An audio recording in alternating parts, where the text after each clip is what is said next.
Hey folks, how y'all doing tonight?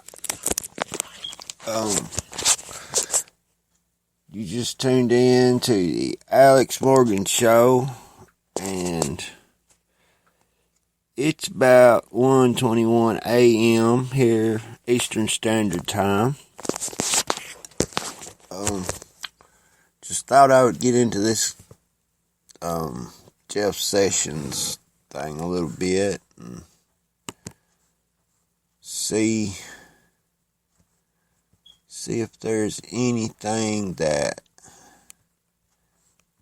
we can learn from this as to what the hell is going on in our government.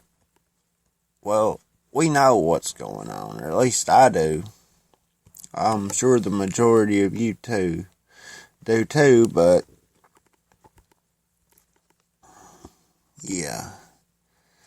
And this is one hell of a long article from Politico, which is going to take me 20 years to read, so I'm not even going to read that. I watched the testimony of Jeff Sessions earlier, and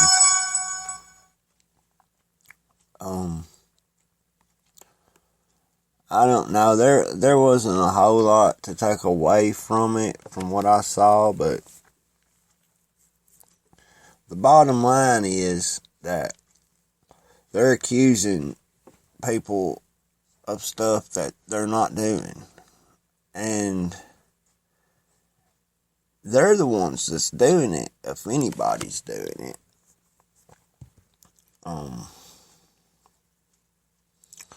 They use Saul Alinsky, I think was his name, his tactics for attacking your opponents. He said that you should accuse them of exactly what you do that's wrong or against the law. And as you see, the liberal Democrats, that is exactly what they do on a daily basis. I learned earlier that the State Department was hacked by Iran in 2015, thanks to a lovely little thing that came from our modern technology called Twitter. Let's listen to this. Low for the Obama administration, reportedly keeping a major Iranian cyber attack a secret. The Washington Free Beacon revealing Iran hacked the emails and social media accounts of State Department officials during a crucial stage of the nuclear deal back in 2015. Critics say the administration hid the attack because they feared it could harm support for the deal. You heard that, didn't you? Knowing the Obama administration, he give them a backdoor key, you know. They're so crooked. They're crookeder than a dog's hind leg. The Obama administration is or was. But I actually found an article from the fake New York Times, which I'm not sure if I should share it or not, because after Comey's testimony the other day, I don't trust a damn thing that they say. Which, if I did read it, it would be out of interest of what they might say, but it's just that all they do is lie. You talk about some lying politicians. Oh my God, they're what give politicians a bad name, especially this day and time. You got Donald Trump, a man of the people, who was elected by the people, whom ran as a Republican, and as a Republican, the electoral college was automatically stacked against him. So he did exactly what he had to do, and he won everything down the coast and even out west in states like Iowa and Wisconsin. That was a big state for him. But watching that election, you could see like where the Democrats' stronghold remains, and I don't see how that political party has survived, especially after they interbred socialism beliefs into their politics. Not to mention the fact that all they do is lie. I mean, really. Their supporters must love being lied to, because that's all these people do. But during the election of Trump, you saw like every minority that exists, going for Trump. There was Hispanics for Trump, and Muslims for Trump, even Democrats for Trump. I mean, that's pretty bad when your own party's people turns against you and votes the other way. That's pretty bad. But that goes to show just how bad Hillary Clinton was. I mean,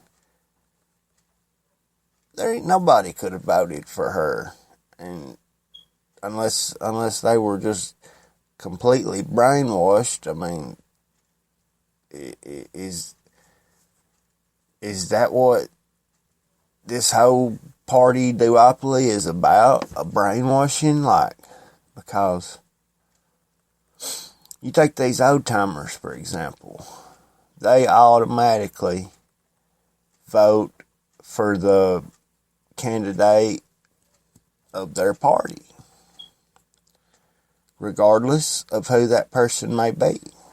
I mean, I have people in my family that voted for Hillary Clinton, believe it or not. Sad to say, but it's true. Not my immediate family, of course, but the Morgan family tree is a big one, all I know. But yeah. But like I said, it was these old timers who just automatically vote for the candidate who's running for their party, regardless of who that person may be.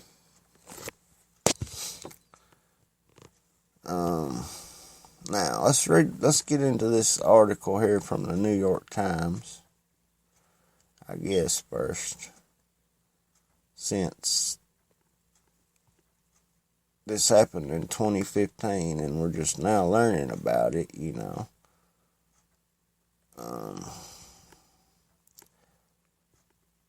like I said, it's from the fake New York Times, written by David E. Sanger and Nicole Perlroth, November 24th of 2015.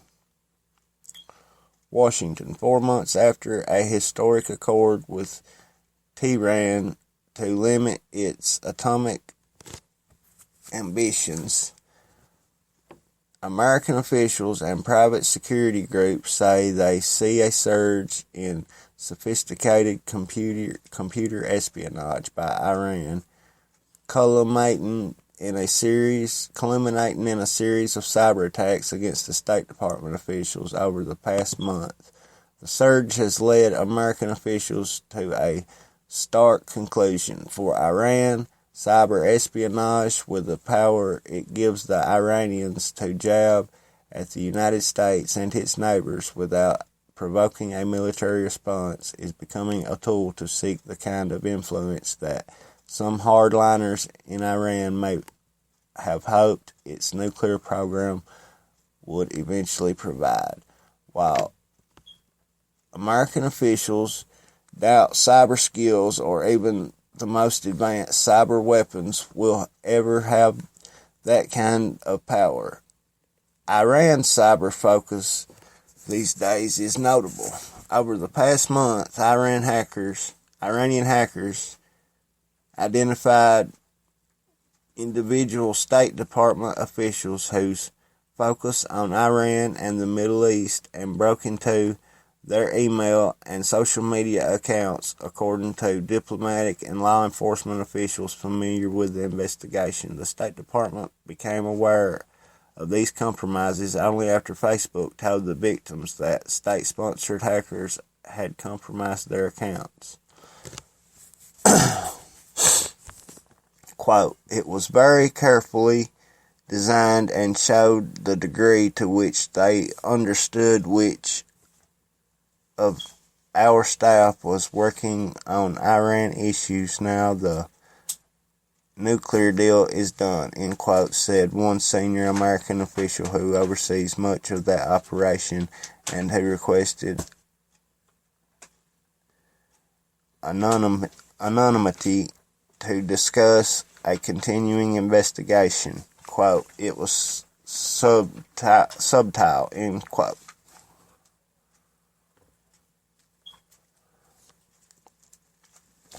Iran's cyber skills are not yet equal to those of Russia or China, but the attack against the State Department by using the social media accounts of young government employees to gain access to their friends across the administration, a focus that had not been seen before, shown an ingenuity beyond the Russian brute force attack that infiltrated the State Department's unclassified email system a year ago. In the aftermath of the nuclear accord, American intelligence officials have warned senior officials that they expect Iran to ramp up its use of cyber espionage. The Director of National Intelligence, James R. Clapper Jr., told Congress in closed sessions that he believes state-sponsored Iranian hackers are not yet attempting big attacks that could threaten their ability to reap the financial rewards and complying with the nuclear accord, according to two officials familiar with those briefings. But he said they were stepping up traditional cyber espionage and getting better at it.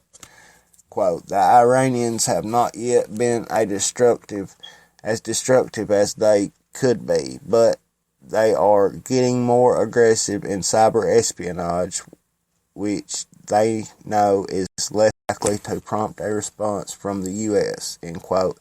James Lewis, who runs the cyber program at the Center for Strategic and International Studies in Washington. Quote, "They seem very attuned to every stage and of implementing the nuclear agreement," end quote. Congress is responding in the defense bill lawmakers passed this month. United States Cyber Command, which runs the military's offensive and defensive internet activities, is instructed to conduct computer war games next year. The games are intended to replicate the threats from China, Iran, North Korea, and Russia. Iranian cyber attacks are hardly new. They arose after the American cyber attacks on Iran's nuclear facility in Natanz. Ever how you say that? Natanz. An operation that destroyed upward of 1,000 Iranian centrifuges and drove home to the Iranian leadership the destructive power of computer weapons. The American attacks began towards the end of the George W. Bush administration. Since then, American government officials and private security researchers say Iranian hackers have been behind a series of powerful attacks against the American banks that took their websites offline, as well as a destructive attack on Saudi Aramco, the world's largest oil producer, that replaced data on employee machines which an image of a burning American flag. American government officials also blame Iran for the similarity destructive attack on Rasgas, the Qatari natural gas giant, and for an attack on the Sands Casino in Las Vegas, where a large number of computers were destroyed.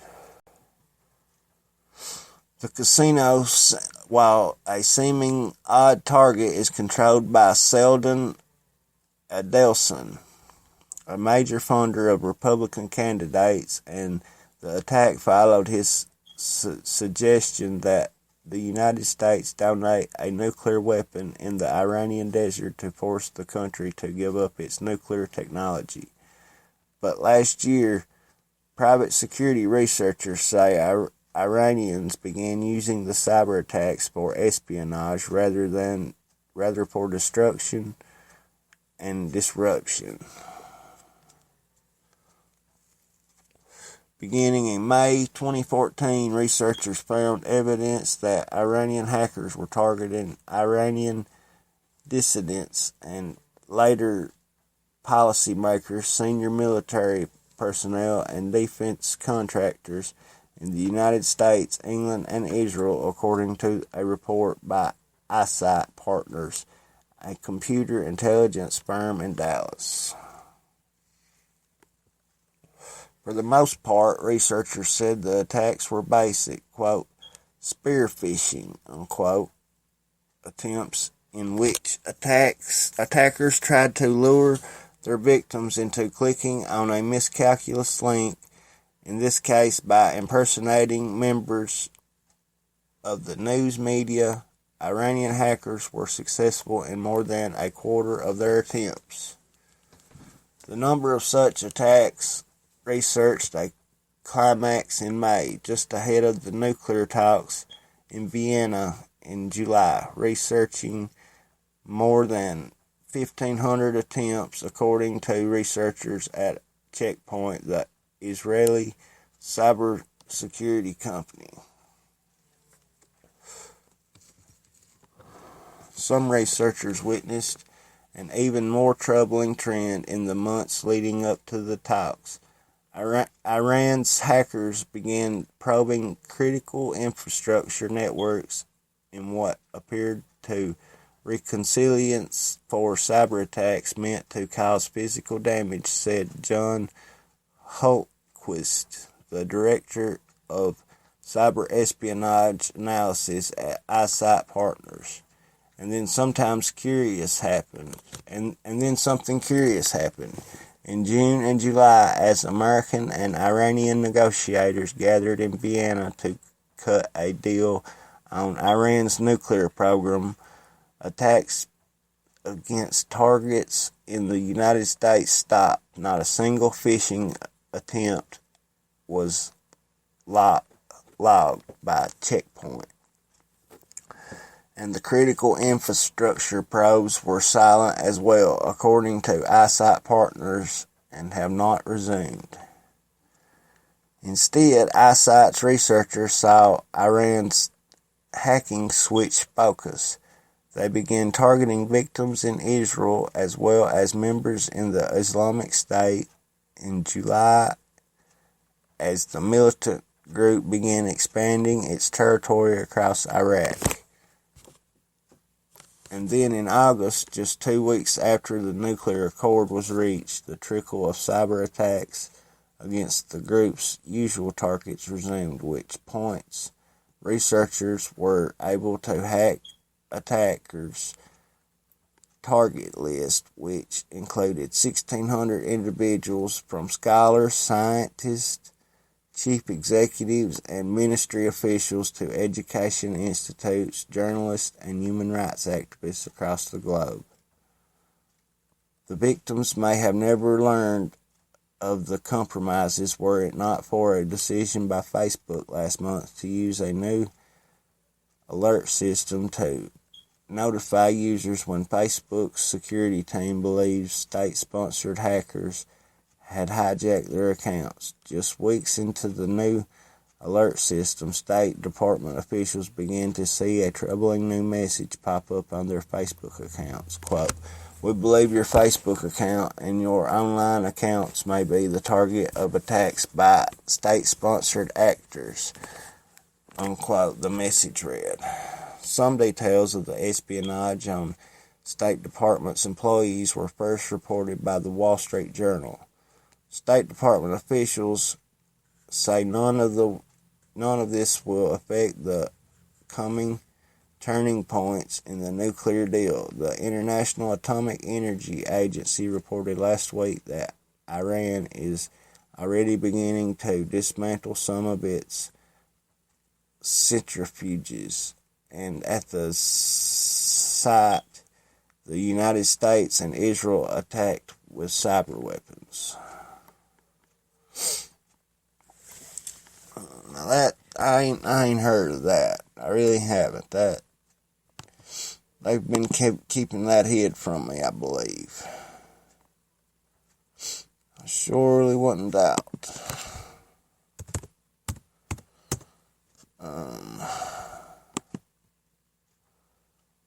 But yeah, I ain't no administration as crooked as the Obama administration.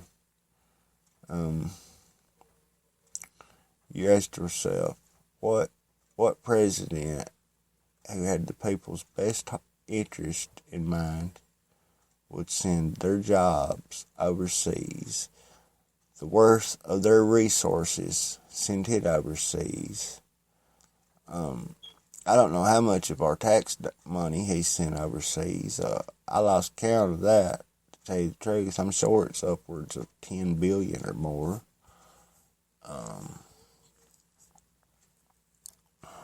I mean, this ain't even no type of BS I'm sitting here telling you right now. This really happened.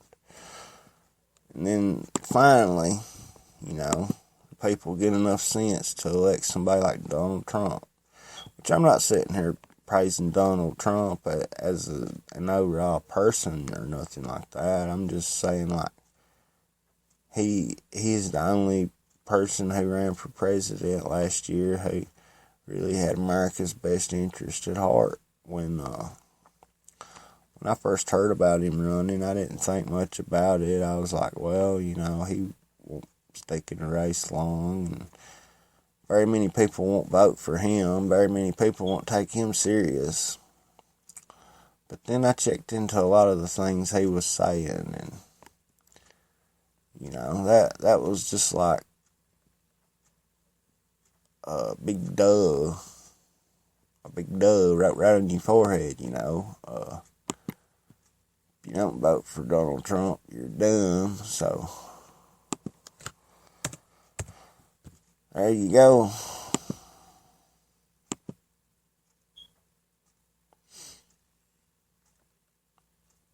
Sure wasn't gonna vote for the Mormon,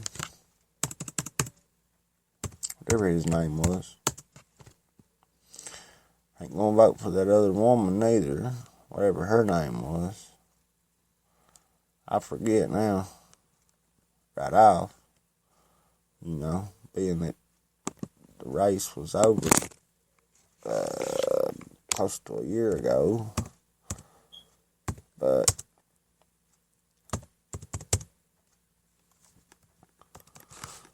y'all got me curious, so I'm gonna Google it right quick. Gary Johnson. That was the dumbass libertarian who didn't know what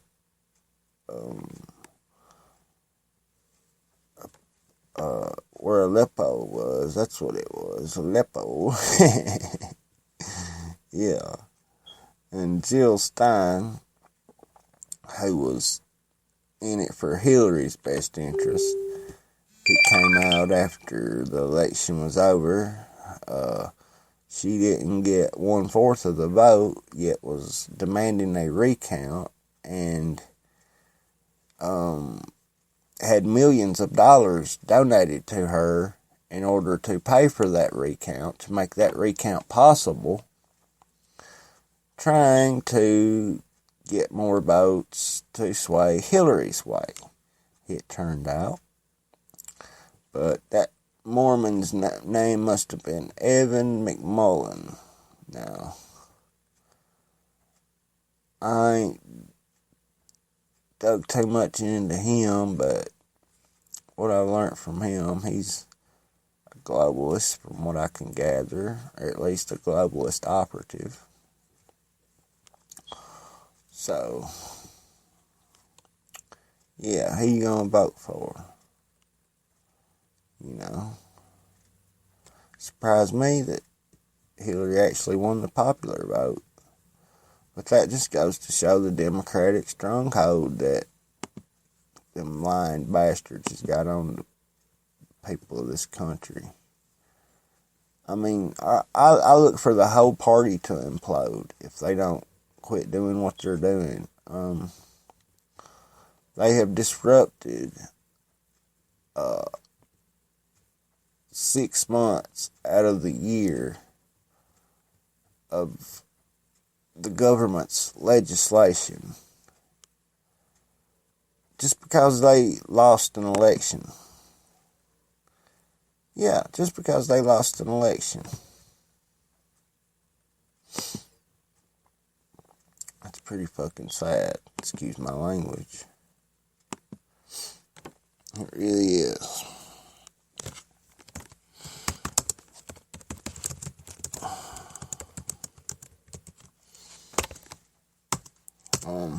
If anybody out there wants to call the show tonight, you're more than welcome. That number 276-524-0047.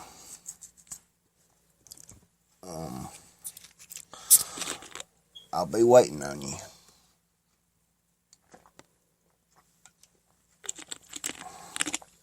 I will. But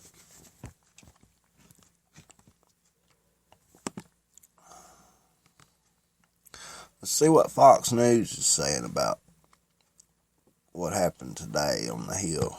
Collusion between Trump campaign officials and the Russians. So I don't know where the evidence is. It does not exist. The Obama Director of National Intelligence, Obama's CIA Director. Now, the Attorney General say there is no evidence of collusion. There is evidence of collusion between the Democrats and the media, but that's besides the point. It was interesting, Kimberly, I was going to say Senator Sessions, but Attorney General Sessions started his testimony by talking about Russian interference and saying it is real, it is a problem. Then we had the story today that said that there was an intent on at least 39 states.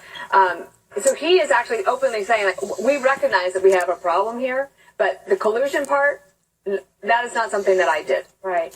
I thought this was very good. Sad that we're at this point where we have to waste taxpayer dollars. That's appalling and detestable because they deserve better of the time of the people on Capitol Hill, of their senators, of their attorney general, to be able to focus on issues that are real, not conjured up, genie out of a bottle, KGB, Russian fantasy, the likes of which you would read about in a novel. And so I like Tom Cotton's point. And I like the fact that the Attorney General Sessions was able to stand up for himself. Enough is enough already. When people say, well, he was aggressive, good for him.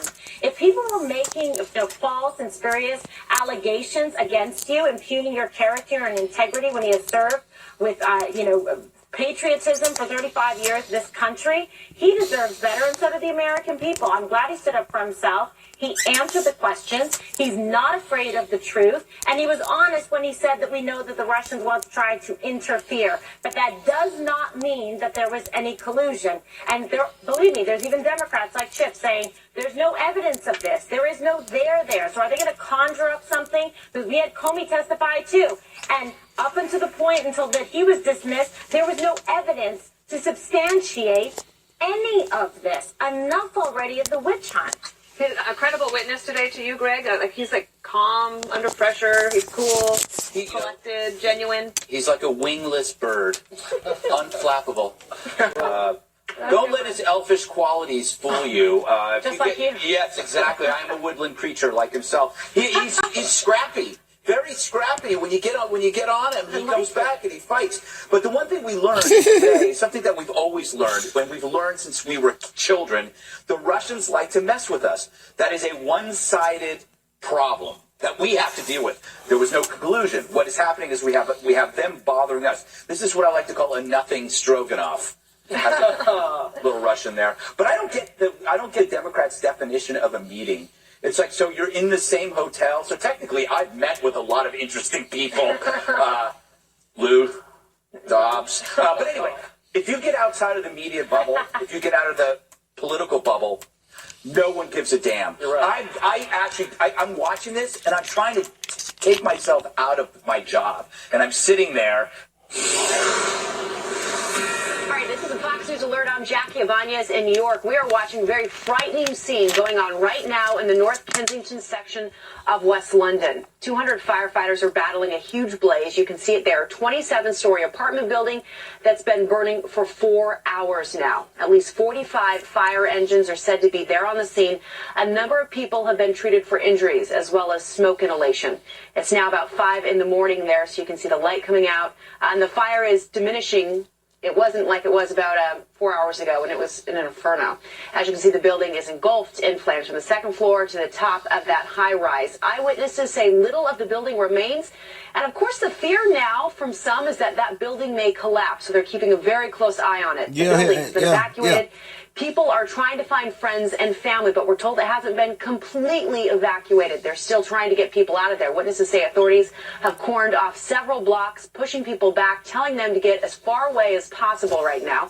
Authorities say the fire broke out around 1 o'clock London time. Officials tell us that firefighters are dealing with very difficult conditions and are wearing breathing apparatus to help them fight that blaze. The cause of the fire not yet known, but it's believed it started on the 26th floor and then moved down. As I've talked to firefighters over the last several years of my career, they say some of the worst fires, they happen overnight because people are asleep, and that's when those flames come in and creep in on them, giving them little time to escape. So a very scary time to be having a fire in such a large building, an apartment building at that. Again, repeating what we know so far, a massive fire has destroyed a 27-story apartment building. You're looking at it right there in Kensington Park section of West London. It's now 5 a.m. local time in London. It's been burning for 4 hours. 200 firefighters and 40 engines are on the scene. A number of ambulances were also dispatched. There's no reported fatalities at this time, but there are a number of injuries, and we're keeping a close eye on that.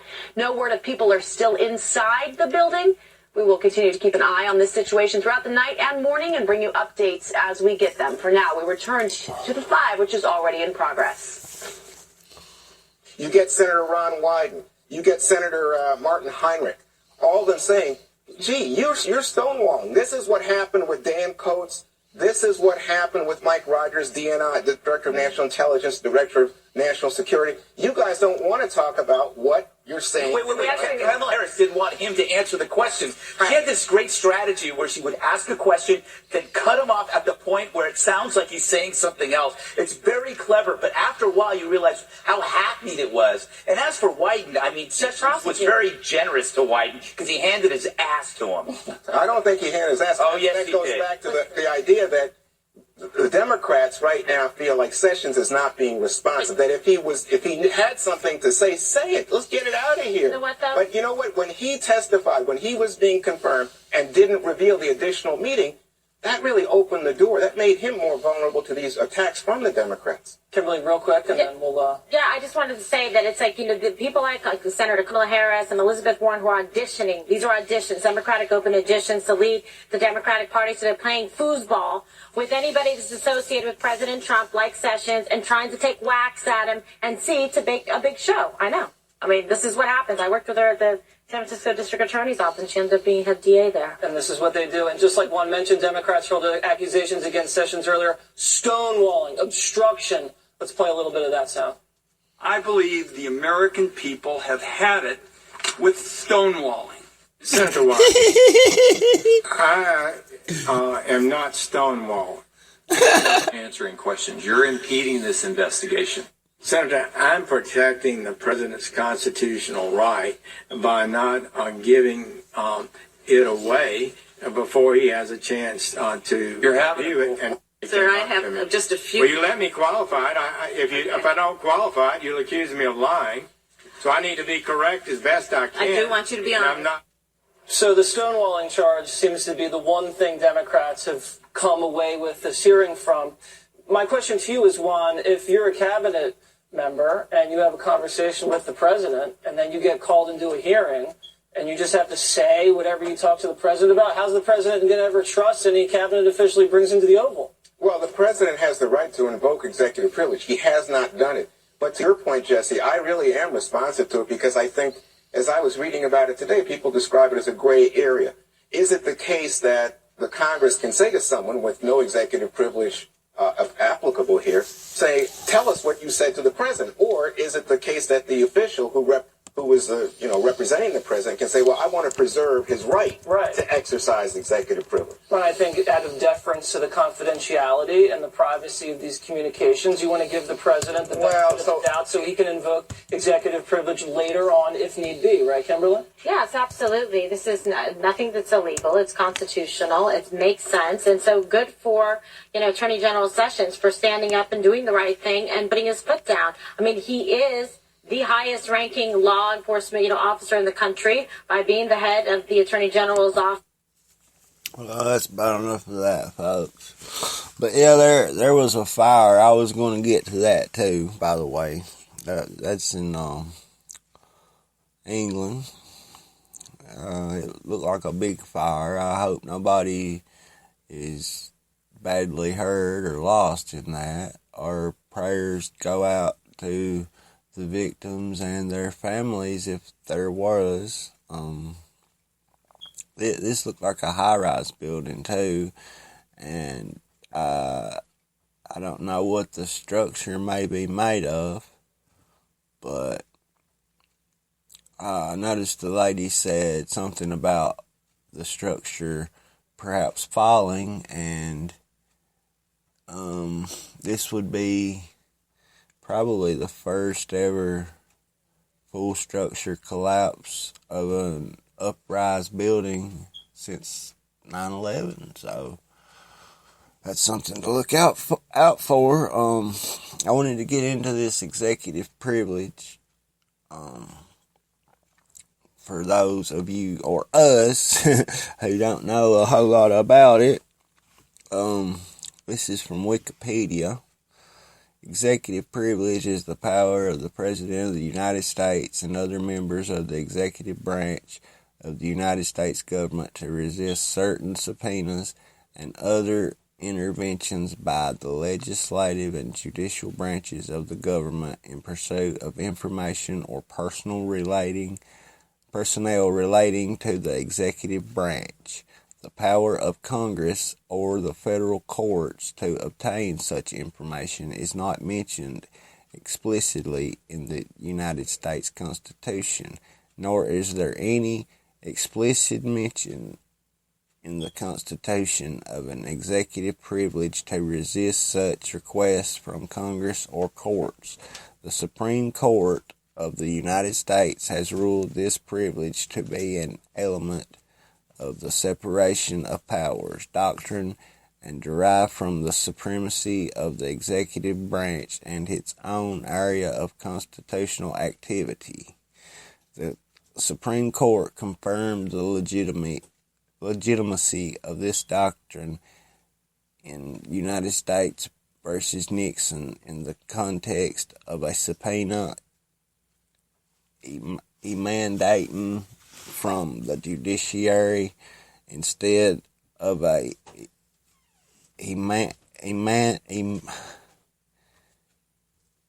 emanating from Congress. The court held that there is a qualified privilege which can be invoked and thereby creates a presumption of privilege, and the party seeking the documents must then make a, quote, sufficient showing, unquote, that the, quote, presidential material, unquote, is, quote, essential to the justice of the case, unquote. 418 U.S. at 713-14. Chief Justice Warren Burger further stated that concerns regarding requested from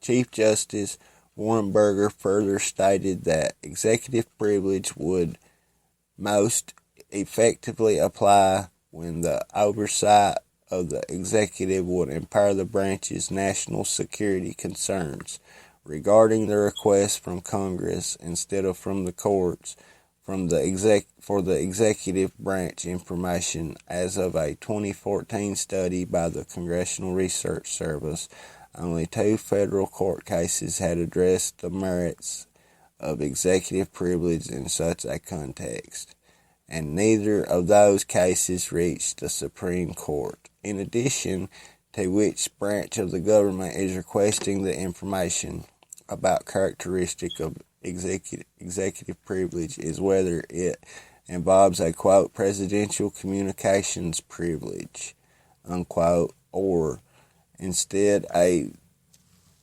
quote, deliberated process privilege, unquote, or some other type of privilege. The deliberative process privilege is often considered to be rooted in a common law, whereas the presidential communications privilege is often considered to be rooted in separation of powers, thus making the deliberative process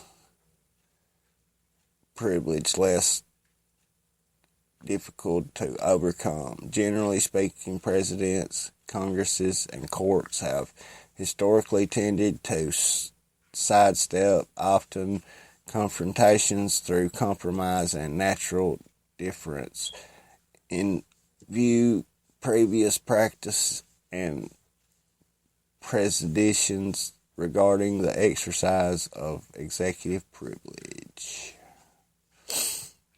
But yeah, that's what executive privilege is.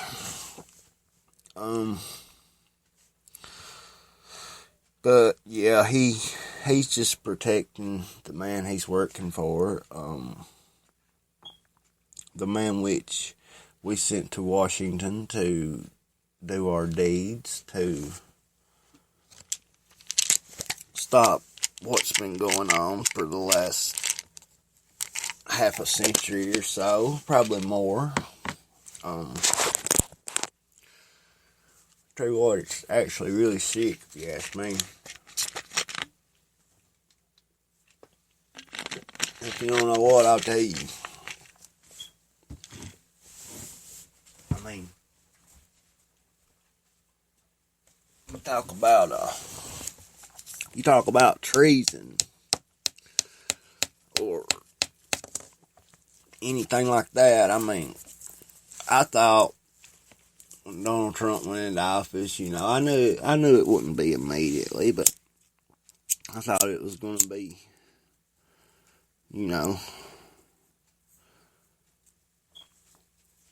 honey, ham, and grape Kool-Aid on out,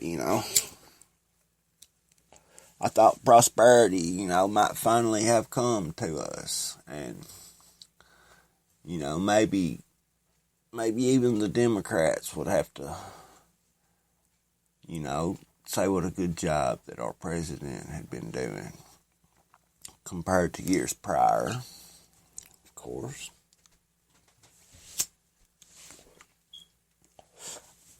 I mean, really, all these leftist worshiping, brainwashed minion foot soldiers need to go get Obama and Hillary, and all of them move down to Cuba and just start them one big dictatorship on that island, and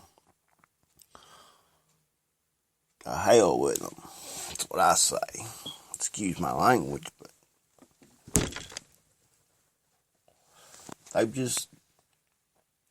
they've done too much. They've got away with too much for too long, for way too many years.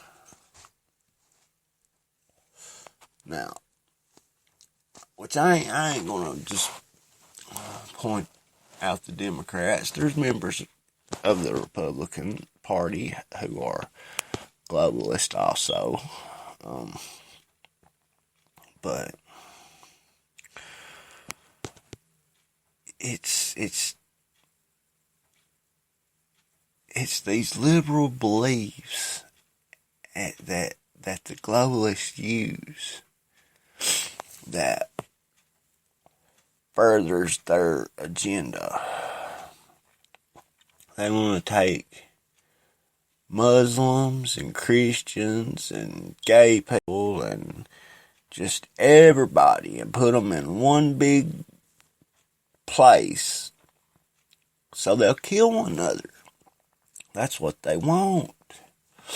They want to divide everybody as much as they possibly can. Look at the Civil War. They divided families. I mean, brothers fought against brothers.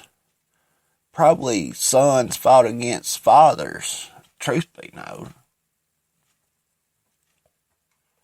And all the while, the Rothschilds and the banks funded both sides.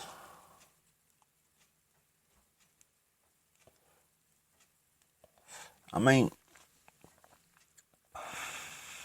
it's really amazing when you think about it. How could such a great country as ours be ruled by something like globalism and every institution in this country which the globalists have their fingers into, which is about all of them, whether they are entities of the government or not.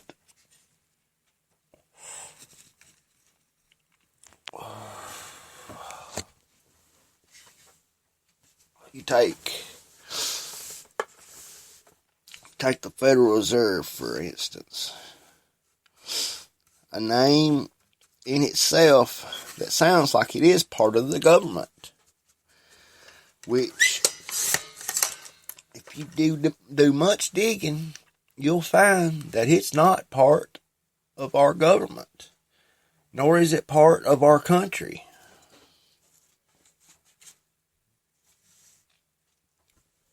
So, who's got the power now? Think about that.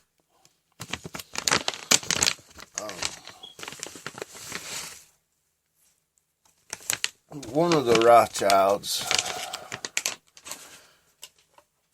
I think it was. Hang on, I'll find out for sure right now in just a minute.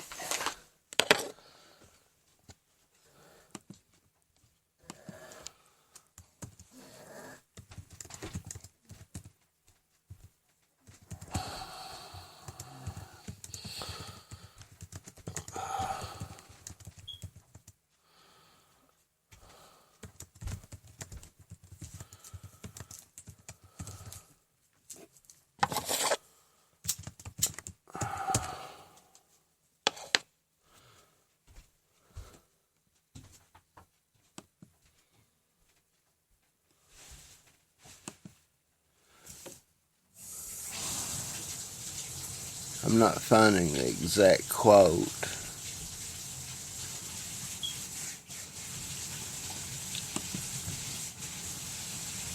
Of course.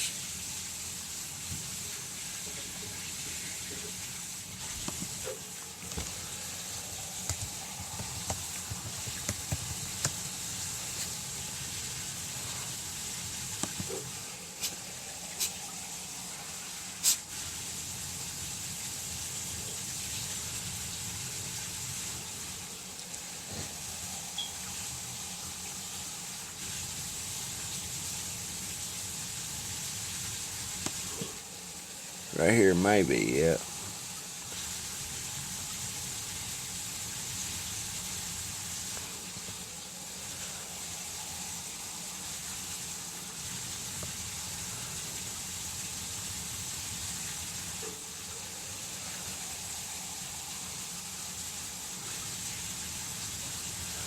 I can't find it. I should have had that looked up. This is unscripted and very teleprompter free, by the way. I am going to have to do some better production work, though. But you got to give me credit, folks. I do try, and I do try my best to bring the information to the people. Listen, I don't want to do this. I really don't, but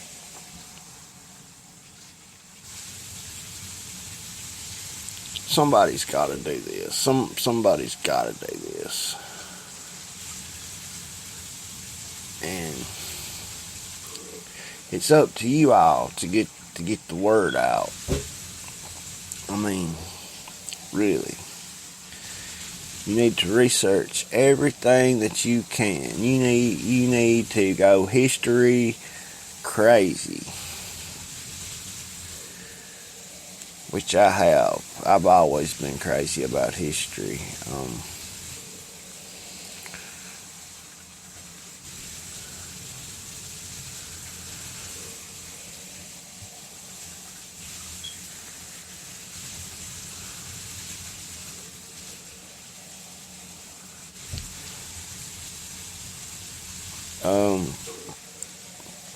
Right here's the quote that I was referring to. It was by Mayor Amschel Bauer Rothschild, born 1744, died 1812, who said, quote, "Let me issue and control a nation's money, and I care not who writes the laws," unquote. Really, what does that tell you? That tells you who's got the money has got the power. So, if you do your research on the Rothschilds,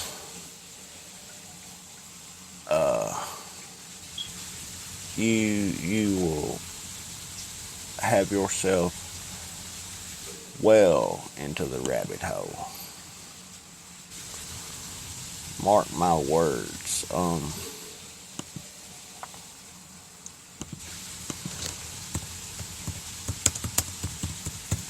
I think my friend was wanting to come on.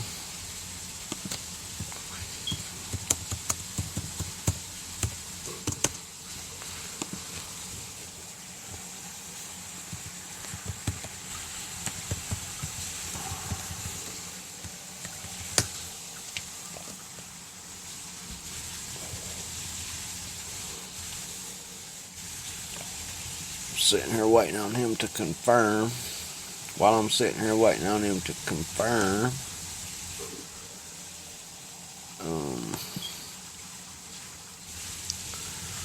we can go further into this sessions thing a little bit. And I realize I'm not the best host ever. I put a little bit of effort into this. Mr. Sessions, are you familiar with what spies called tradecraft? This is must be Tom Cotton, I think. A little bit. That involves things like covert communications and dead drops and brush passes, right? That is part of it. Republican from like Arkansas. Spy fiction? John Le Carre, Daniel Silva, Jason Matthews? Yeah, Alan First, David Jason Ignatius. Just Jason finished Bourne. Ignatius's book. Do you like Jason Bourne or James Bond movies? No. Yes. Have you ever, in any of these fantastical situations, heard of a plot line so ridiculous that a sitting United States senator and an ambassador of a foreign government colluded at an open setting with hundreds of other people to pull off the greatest caper in the history of espionage? Thank you for saying that, Senator Cotton. It's just like through the looking glass. I mean, what is this? I explained how, in good faith, I said I had not met with Russians because they were suggesting I, as a surrogate, had been meeting continuously with Russians. I said I didn't meet with them. And now the next thing you know, I'm accused of some reception, plotting some sort of influence campaign for the American election. It's just beyond my capability to understand, and I really appreciate, Mr. Chairman, the opportunity at least to be able to say publicly, I didn't participate in that and know nothing about it. I got so tickled when I heard that little rant that Senator Tom Cotton threw into the room. That was genius. It really was. But let me get into this article from All Things the New York Post by Bob Fredericks, June 13th, 2017, 4:55 p.m. Senator Tom Cotton, Republican from Arkansas, comically mocked the allegations that Attorney General Jeff Sessions colluded with the Russians during a campaign event at the Mayflower Hotel in Washington during a campaign event last April. And that's the end of the article. It pretty much just has what you heard from that video, but yeah, that was pretty comical. I'll give it that. That is the headline up on drudgereport.com right now.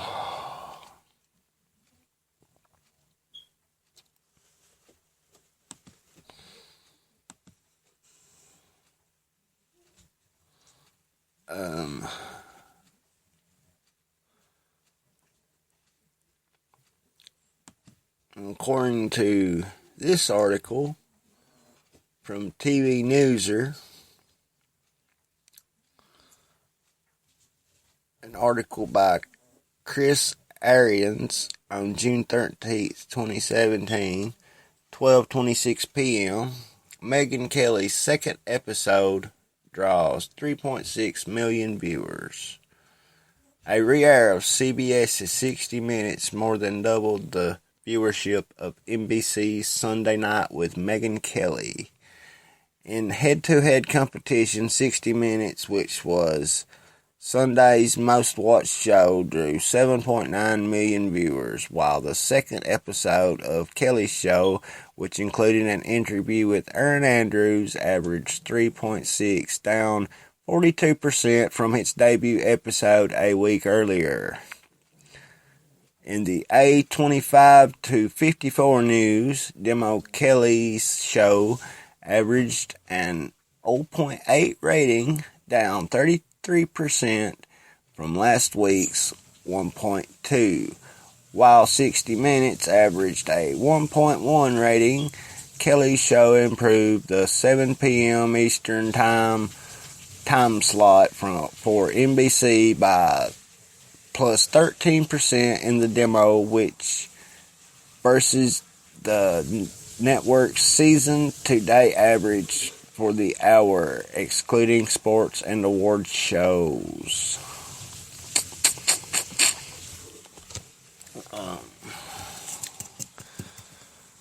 Maybe bad news for that effing witch. I don't know if y'all heard about it or not, but she recently interviewed Alex Jones,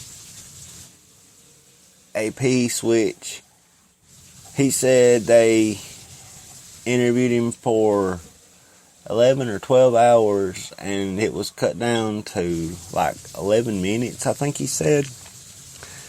And he is now pushing to have this interview pulled. An interview which is supposed to air on Father's Day. An interview which he says is a hit piece on him, which I would say it is.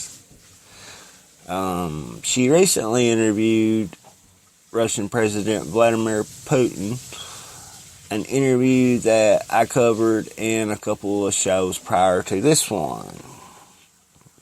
But here's another article about her.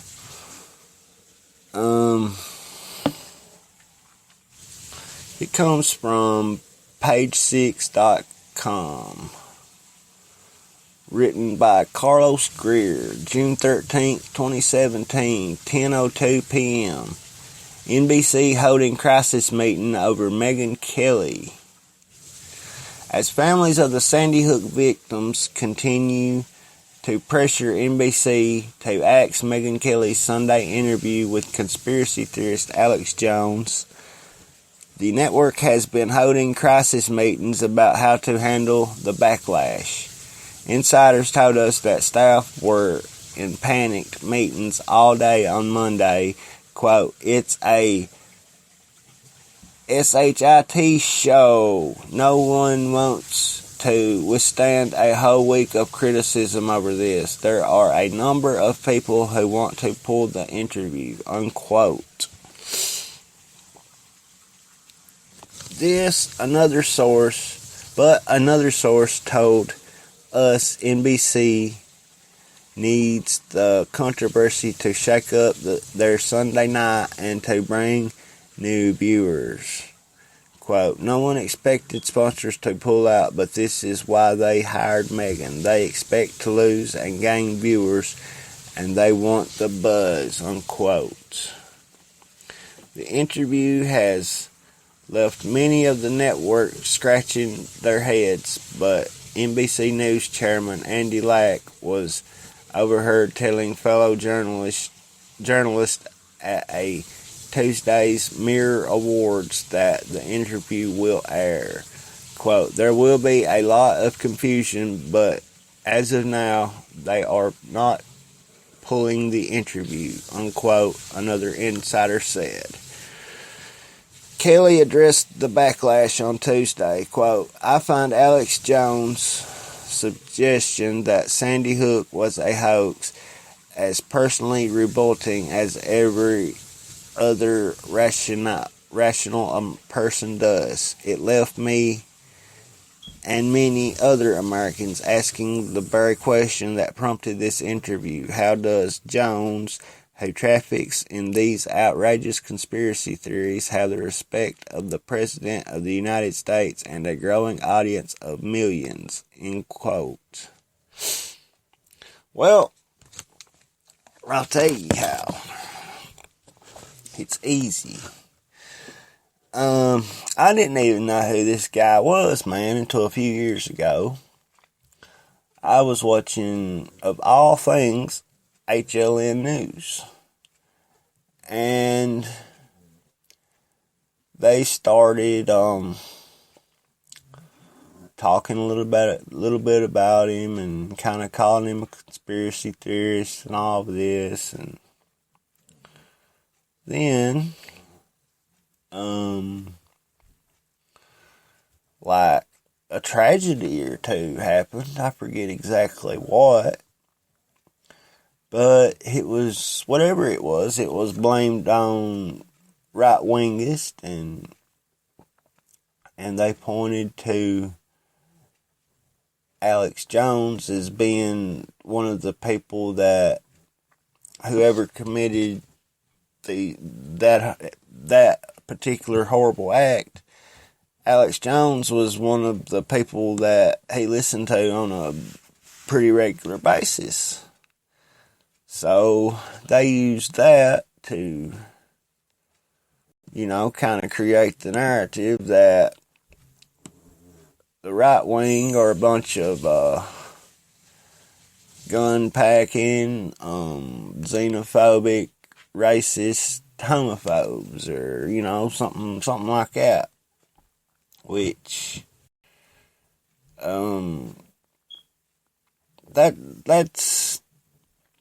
that's around about the time that I started to wake up, to tell you the truth. I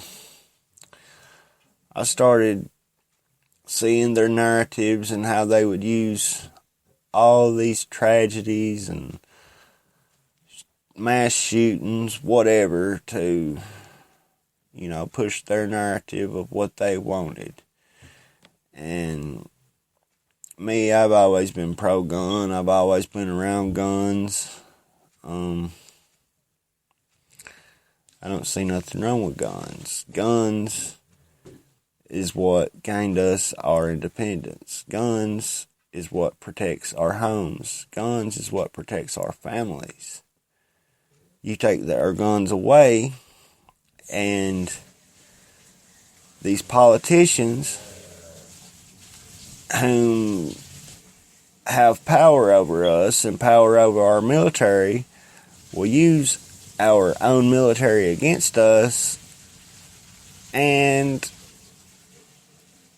we will become a dictatorship. Okay? The Second Amendment was put there for a reason. And it was put into that place for a reason. It wasn't just, random that it came up to be the Second Amendment.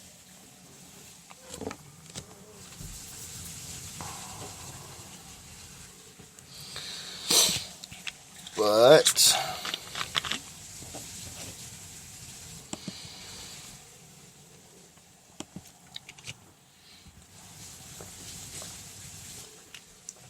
in other news, the Washington Examiner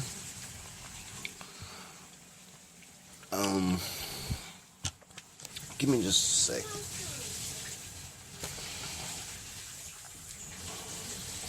Gotta find something here. I'm looking. Hold on. The Washington Examiner recently published an article. It's written by Myra Adams. This is from April 25th, 2017, 12:45 a.m.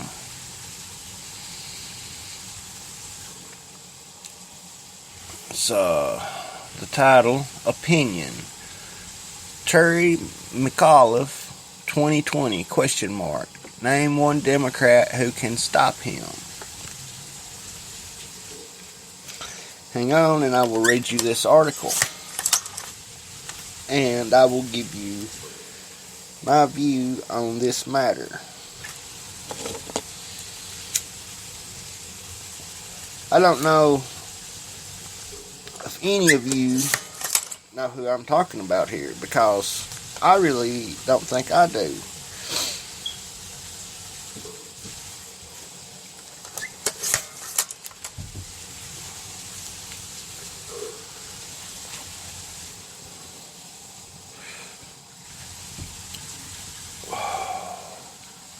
Let me do a quick search of him, and then I will read you this article.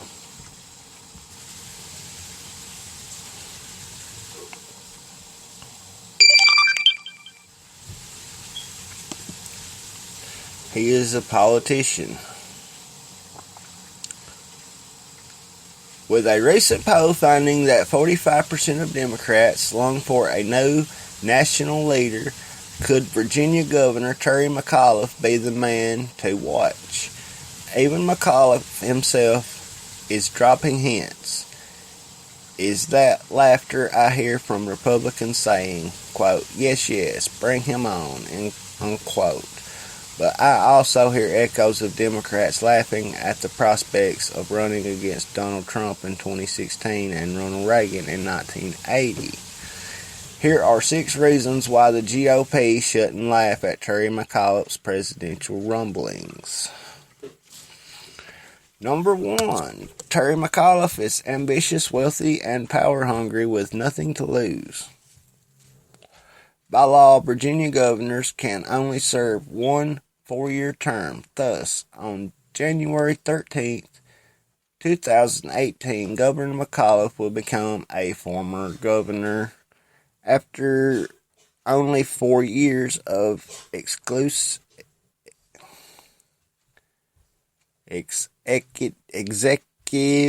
experience.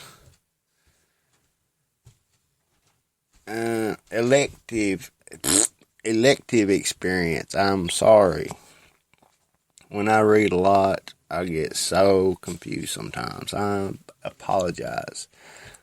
But, back to this article. But do years in office even matter anymore? Besides, McAuliffe's strength is his political credentials that far exceeded other political 2020 Democrat candidates. Furthermore, in a party leadership circles, McAuliffe is a living legend.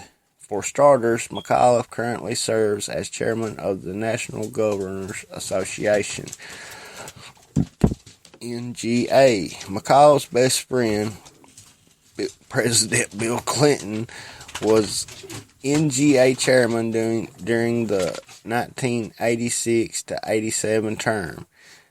In 2008, McAuliffe was chairman of Hillary Clinton's failed presidential campaign.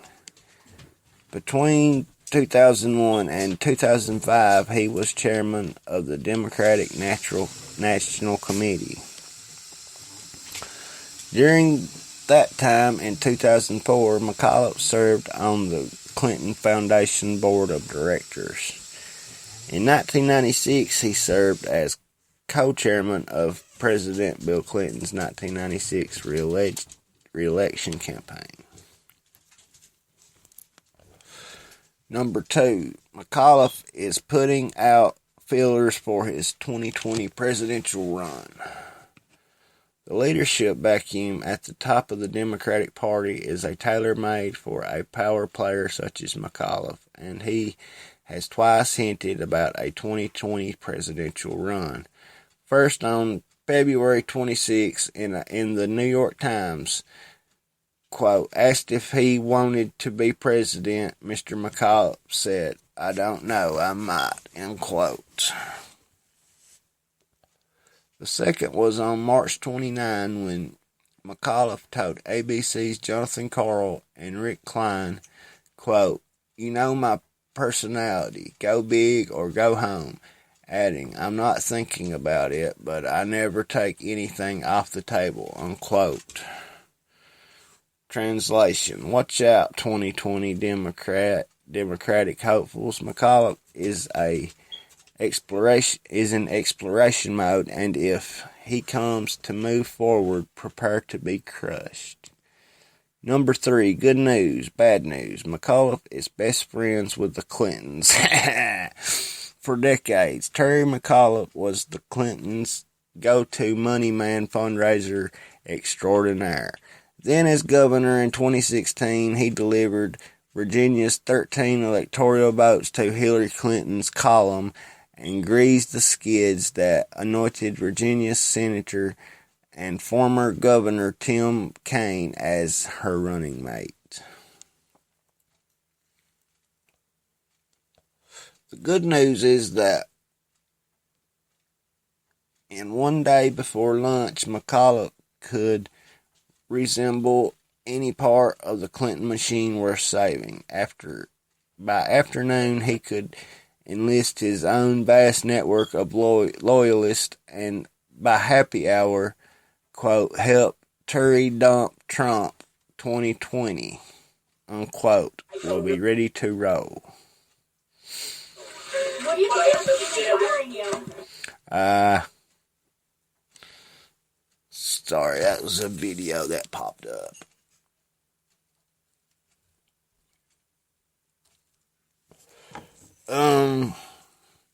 But the bad news is that Terry McAuliffe is perceived, rightfully so, as a, quote, son of the Clintons, unquote. Certainly Clinton fatigue would be McAuliffe's biggest obstacle, along with his dubious past as a wheeler-dealer businessman.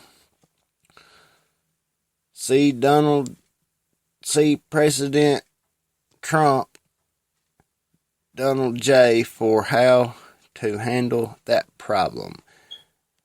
In parentheses, of course, if McAuliffe were to run, he must first establish himself as his own man, and as governor of Virginia and chair of the NGA, he is doing exactly that. Number 4, McAuliffe could suck up all the early oxygen from the rest of the 2020 field.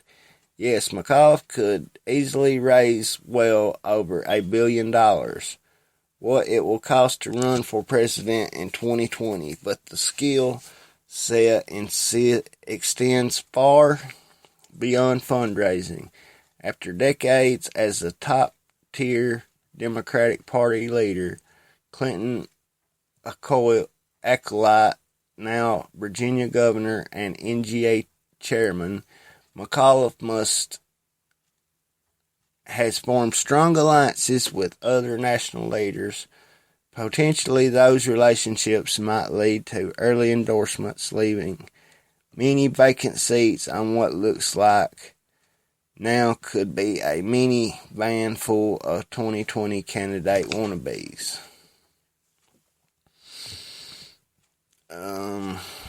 Number 5.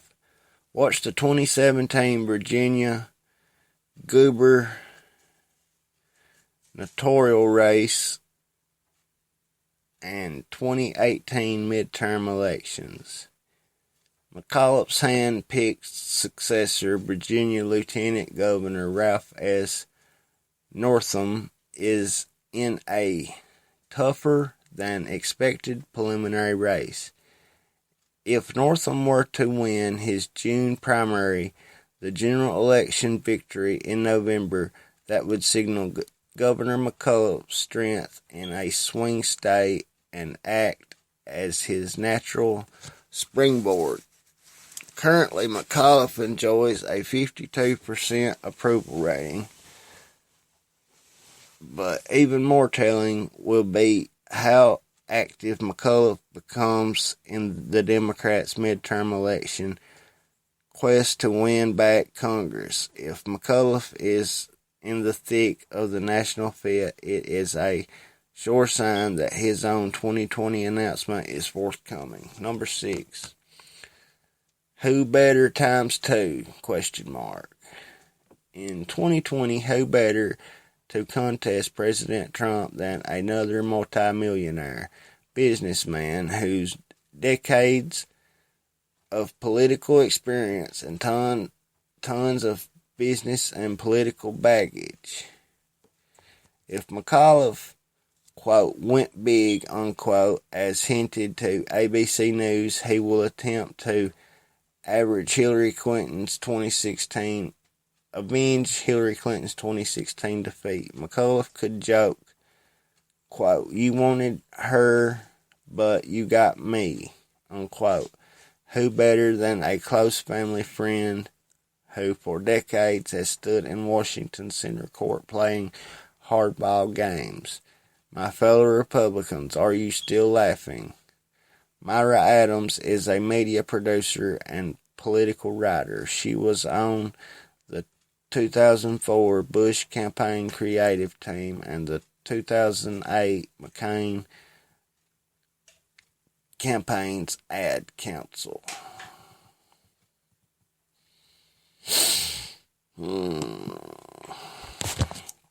What about that now?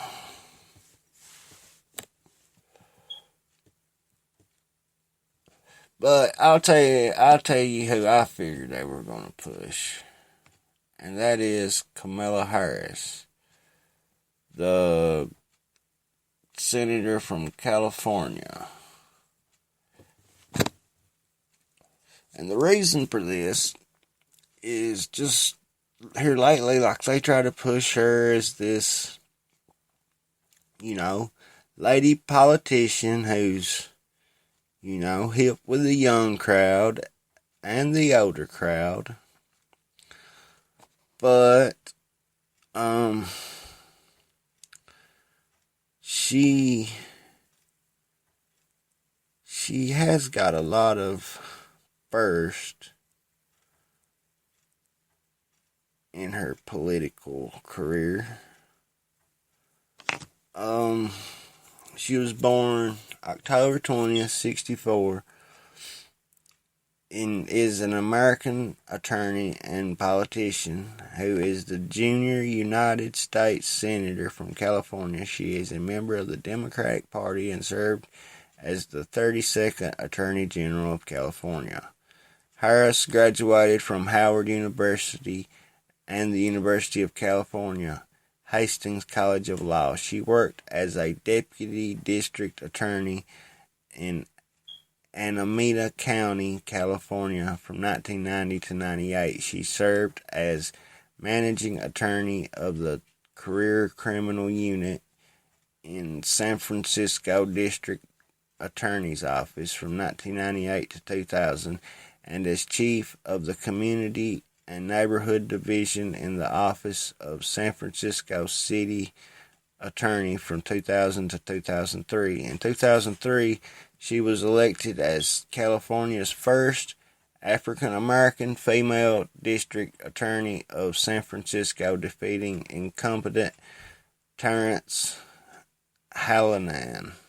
And she was re-elected in 2007. She served from 2004 to 2011. Harris was elected California's Attorney General in 2010 and re-elected in 2014. She was the first woman, the first Jamaican American, the first Asian American, the first Indian American, and the first African American Attorney General in California. On November 8, 2008, she defeated Loretta Sanchez in the 2016 U.S. Senate election to replace outgoing Democratic Senator Barbara Boxer, becoming the first Indian American and one of the first biracial women, alongside Tammy Duckworth and Catherine Cortez Masto, elected to serve in the United States Senate. So, you know how the Democrats always try to appease to the women voters and to the minorities.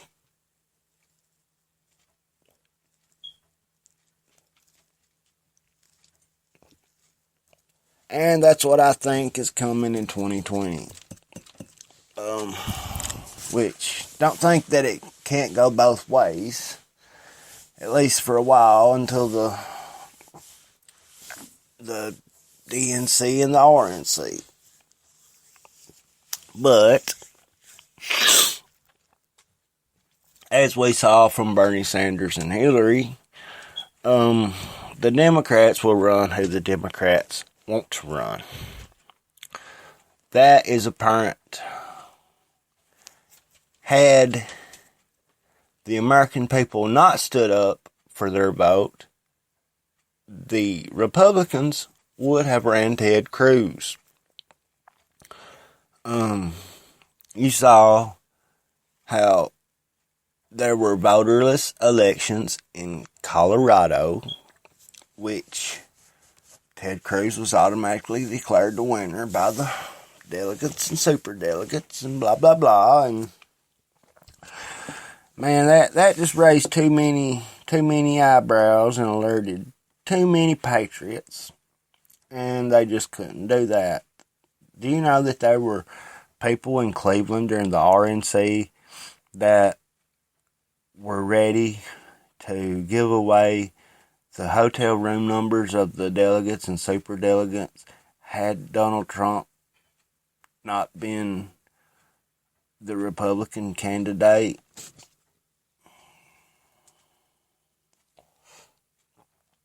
I mean, we really saw a lot of stuff during the presidential election of 2016, and we're still seeing a lot.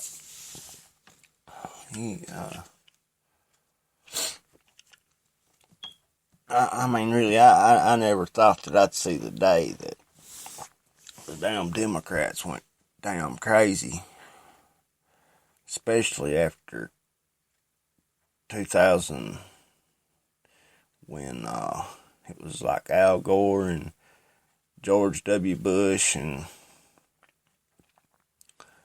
like the whole Florida thing. Like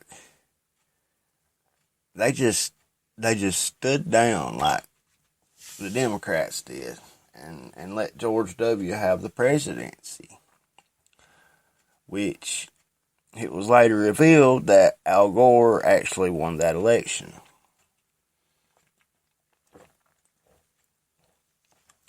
But being that Al Gore chose not to challenge the election, not to have a recount in Florida, which should have taken place, regardless if he won or not. That's only right. I mean, but as you remember, he went ahead and conceded. And as we later found out, those two were not only related, but those two were both brothers in the skin. They were bonesmen, Skull and Bones members. A small group at Yale. I guess it's a fraternity. And I suggest that you look into Skull and Bones. That's as much as I'm going to say about that. You don't have to look far. You'll find out everything you need to know. By the way, WWE's / WCW's Dusty Rhodes dead at 69. Stamford, Connecticut, AP. WWE says Virgil Runnels, a former professional wrestler known by fans as Dusty Rhodes, has died. He was 69. The company says Runnels died Thursday, but a spokesman declined. Hold on. But a spokesman declined to say where or how he passed away, saying the family had not authorized the release of that information. Runnels, who also went by the nickname The American Dream, was a member of the WWE Hall of Fame and the NWA Championship 3 times. He became famous during the height of wrestling's popularities in the 1970s and 1980s, appearing in the signature yellow polka dot tights with his sidekick, Ballet Sapphire. He was the father of 2 other WWE wrestlers, Dustin Runnels, better known as Goldust, and Cody Runnels, who wrestles under the name Stardust. Damn, man, it's been a while since I watched Raw. The WWE released this statement. WWE is deeply saddened by the Virgil Runnels, aka the American Dream, Dusty Rhodes, WWE Hall of Famer, 3 times NWA champion, and one of the most captivating and charismatic figures in sports entertainment history, passed away today at age 59. Ronalds became a hero to fans around the world thanks to his work ethic and impassioned interviews with indomitable spirit. Moreover, Ronalds was a dedicated father to WWE superstars Goldust, Dustin Runnels, and Stardust Cody Rhodes. A caring husband and a creative visionary who helped shape the landscape of WWE long after the in-ring career has ended. WWE insists its sincerest condolences to Ronald's family, friends, and colleagues. The Richmond County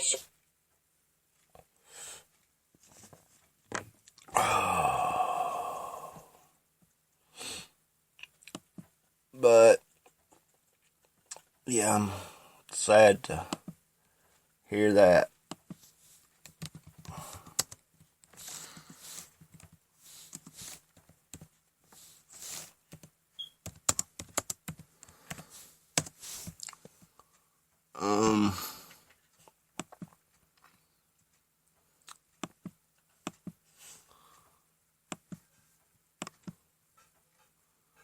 That's about it, I think, for the show tonight. Still sitting here waiting on John to confirm that he wants to make an appearance tonight. While I'm waiting on that, I think I'll go into a couple more articles. This one comes from BleacherReport.com. It's titled, "Is this the NFL's first female player? Becca Longo is 18. She can kick a football farther than you can. She's got a scholarship, and she's just getting started. Watch and learn." This article written by Lars Anderson, June 13th, 2017. They cruise down the dusty open road, the teacher and the pupil, the making of history only months away. What a pair they are as they roll through the 115-degree heat outside Phoenix on Highway 202.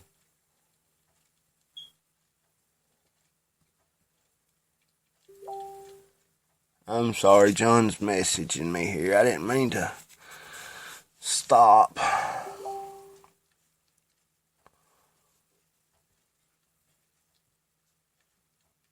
The 115-degree heat outside Phoenix on Highway 202, the intense desert sunlight bouncing off the back Mercedes sedan. Together, they gaze into the barren landscape dotted with saguaro cacti and the mesquite trees, and both see the same vision, a future in which a woman playing Division II football on scholarship is no longer a mirage. Quote, "You are like my second father. You are a huge reason I'm doing this," unquote, says Becca Longo, the pupil riding shotgun. Quote, "You made this happen," unquote. "What separates you from everyone else is that you stuck with it, even in the hard times," says Alex Zendis. This is the line, and the game is on it. So, the teacher and a member of the football's most famous kicking family. Quote, "You have all the potential in the world. Keep at it, and who knows, maybe you'll be the first female playing on Sundays," unquote.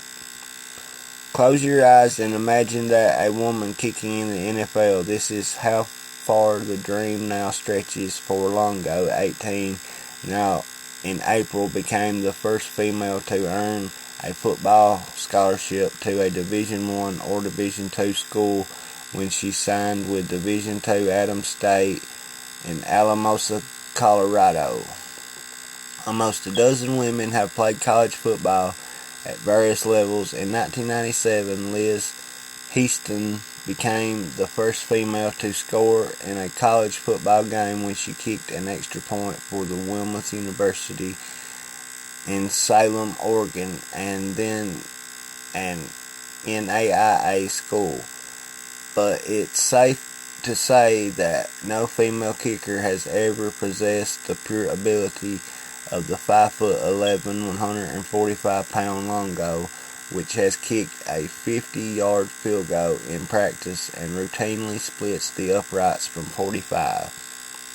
Quote, "You can play football and you can have determination. I don't care what your gender is," unquote, says Tim Rosenbach, a former NFL quarterback and the head coach at Adams State. Quote, "And Becca can play. Simple as that. She's got accuracy and she's got a powerful leg, which will only get stronger. We brought her to Adams State for a reason, to compete for a job and help us win football games," unquote.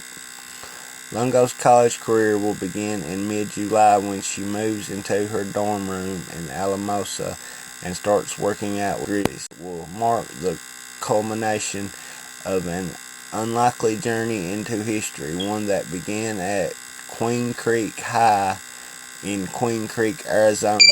The kicker is the loneliest player. The female kicker, well, she's an isolated on a football team as a wildflower in the desert. As isolated on a football team as a wildflower in a desert. I would say so. Here was Longo on a late summer afternoon in 2014, kickoff in the season opening junior varsity game between Queen Creek and Poston, but High was an hour away. A sophomore, Longo had put on her pads. She only recently learned how to do this and pulled on her number 28 jersey and her teammates at Queen Creek before boarding the bus to Poston. But after arriving there for the first game of her high school career, she sat on the bench and tightened the laces on the soccer cleat on her right foot. She visualized her kicking process, her approach, her plant foot, her swing through, and even through the crowd was a smile. She could hear a hum of expectation. Longo thought she was going to throw up. She walked out into the warm late afternoon sun. After only a few steps, a cluster of young girls approached her asking for pictures, autographs, and hugs. Up in the bleachers, dozens of fans pointed at her. Quote, "There she is," end quote. One yelled, quote, "That's the girl trying to play football," unquote.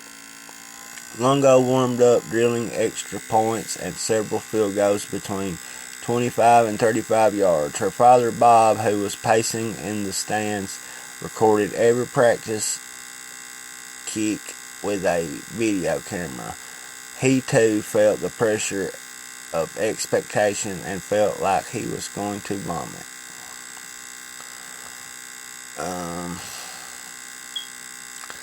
It's a pretty long article. I don't much want to read no more. My voice box is actually tired.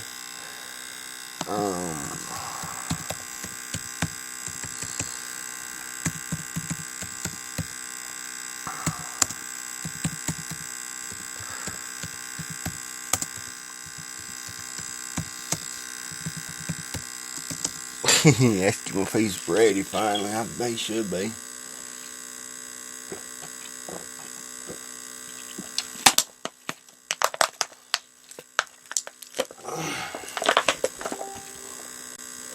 He said almost. I don't know.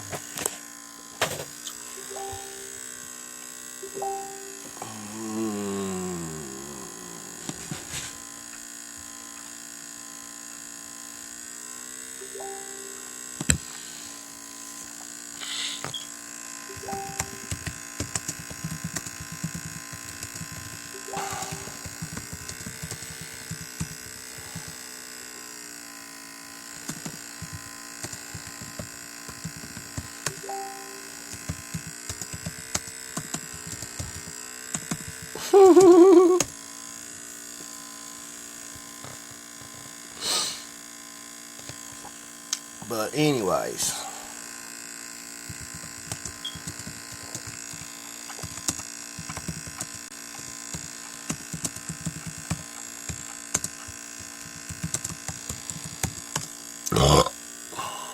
excuse me. Let's get into the Cosby case. This is something that I have not researched at all.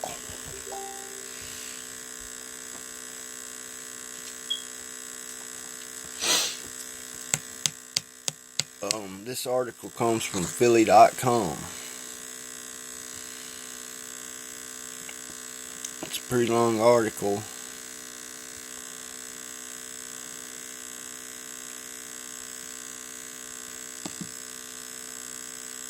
Let's see what this video right here has got in here. Bill Cosby just walked into the Montgomery County Courthouse. Jury continues talks this AM.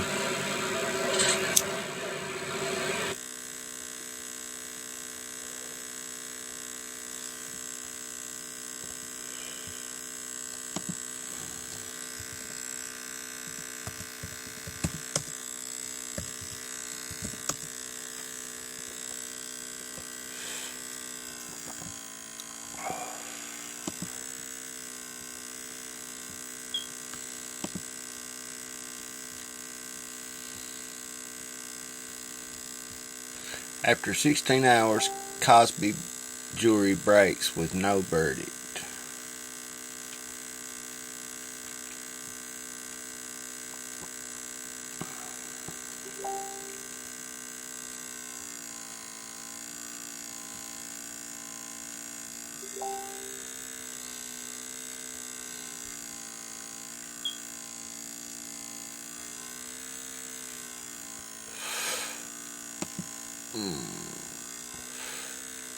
Just a moment, folks.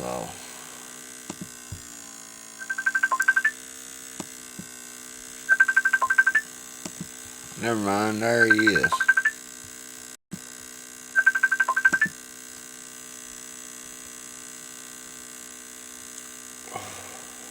Hey! You hear me? Hello? You hear me? Yeah, can you hear me? Yeah.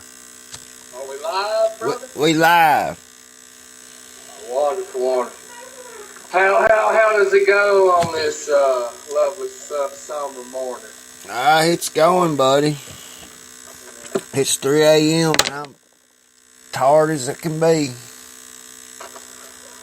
I heard that. Someone said there isn't no rest for the wicked. They sure ain't. Whoever said that knows what they's talking about. Yeah. You ain't wicked. I'm just a figure. Why, yeah. Oh, Lord. What's been on your mind, John boy? Oh, nothing much. Just a simple day. I got to see my daughter again today, and we hung out and had a pretty good time. I seen that little video you posted earlier. Yeah, she was fascinated with the thunderstorm. Yeah. I think she's going to be pretty smart, you know. Yeah, no doubt. Yeah. That's what it's all about, you know. Oh, yeah. Oh, wow, big owl just floated out of this tree, man. That's a sign right there. What happened? A big owl just came out of nowhere and took away from me. The enemy is running. Is that the Illuminati owl? No. Rock House. Hey, man, Rock House must be full of owls, is all I know. It's probably hunting after a snake or something. I've always liked owls. Yeah. There's a big one down there at my aunt's house, man. It's huge. They say it down there every night. And like, I can go outside of a night, about every night, there'll be 3 or 4 hollering going on. Oh yeah, that's a joy we have. Yeah. Being in Appalachia, we got a lot of diverse wildlife, and yeah, like I was saying, yeah, the youth is our future, especially up it's up for us to, try to wake up as many people as we can. Yeah, man, they want to take this beautiful place and live on it themselves, and just, take all of our resources and move us to some city somewhere and stack us up like a big crate, and yeah, just compact us in a city, and them enjoy this place. That's what the globalists want. I mean, if you, like most of Leslie County is Daniel Boone National Forest, and if they don't tell you something, plus what they do to make Buckhorn Lake, Bowling Town, it got flooded. They bought everybody's land up. You remember that? Yeah. Which that's probably before time. I don't know. It was a long time. Yeah, it was a long time ago. But maybe the agenda they have with us is, part of Agenda 21, get us out here. Mm-hmm. The FEMA camp and let the 1% of the elite, rich and famous, come in here and have their own little paradise, hunting ground and everything. That's what we're trying to prevent. Yeah, it all boils down to it. They're going to have a pretty bad fight on their hands. There's a lot of patriots around here that's just not going to succumb, whether they believe it or not. No. Hey, by the way, did you watch the show? Listen to the show last night? Your show? Yeah. No, I wasn't able to. I was busy last night. Somebody listened to it live. I thought it might have been you. I didn't know. Yeah. Well, that's good. I've been talking about who the Democrats might run in 2020. Oh gosh, it's unbelievable. I don't think they have a chance. I've been in debate with someone. I'm not going to mention his names. No. I care a lot about them, but our differences, we have a lot of differences in our political taste, and but they was talking about the Democratic Party, and I was just like, well, the Democrats about to either destroy themselves, and they're going to no longer be a Democratic Party. Something else will take its place. But really what needs to happen is a reformation of their whole party. Yeah, that's what I say, man. People like Bernie Sanders have a good agenda, but when it all boils down to it, Bernie really is just, he's got a lot of bad points, but, he's better than the people they got. Yeah, he's a socialist, no doubt. He got screwed out of that big time. He did, man. I just got through talking about that, too. He would have had a good chance against beating Trump if, a lot of more people with Democrats would have voted, but, yeah. They just gave up, man. Well, he gave up, in which I guess you can't really blame the sheep that followed him. That's what lost the Democrats the election, man. Because listen, he had the independent vote wrapped up, okay? Let alone the Democratic vote. I know. There was a lot of people either going to vote for him or Trump. And then there was also a percentage that was just not even going to vote at all. That's right. I tell you what, man. Yeah, but they've got some crazy choices. But it would ultimately take someone like Trump, like Oprah Winfrey or some kind of celebrity, Well, there's a few talking about running. I know, like, The Rock's talking about running, and then, what's his name? The Facebook guy. Mark Zuckerberg. Yeah, the damn communist. Yeah, he's a bad. He's right. He's the king.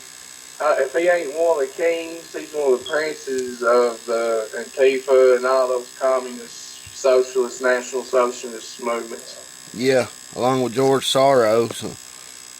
Yeah, he's the granddaddy. He's the mob boss.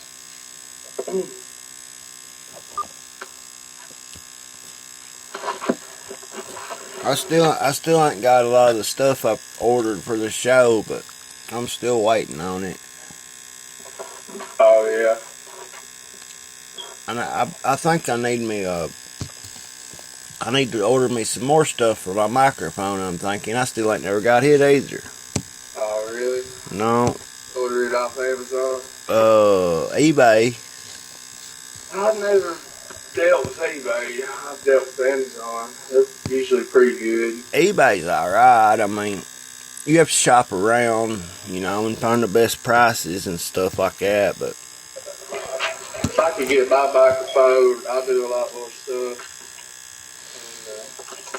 And, eventually, I'm gonna try to have a show.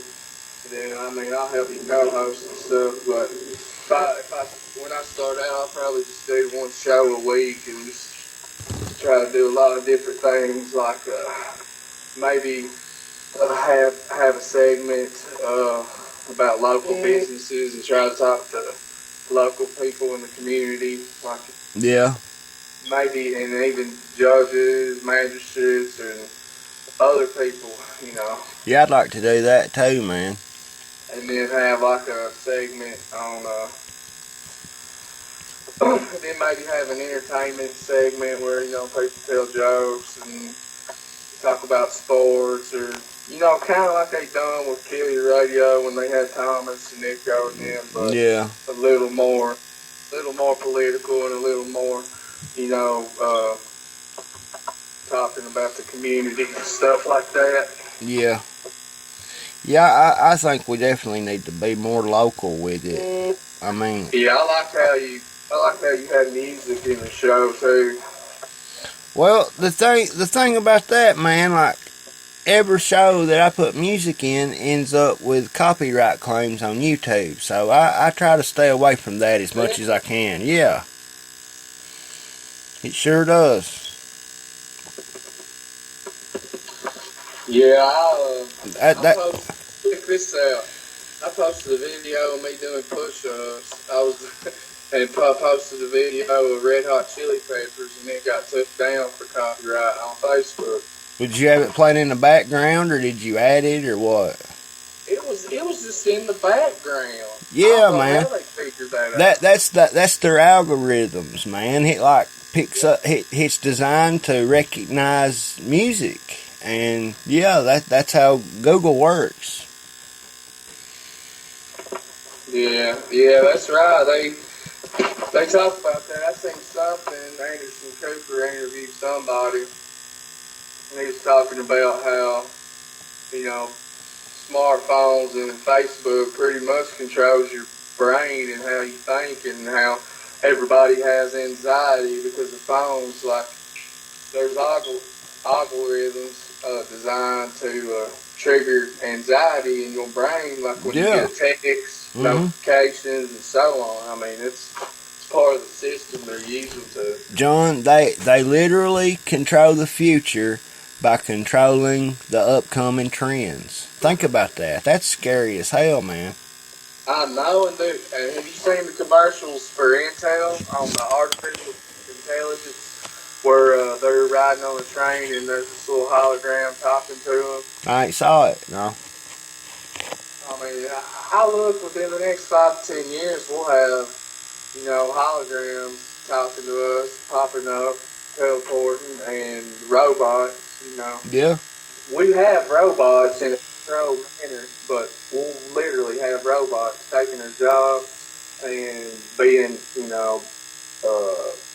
having robots as housekeepers, and that's another method of enslavement.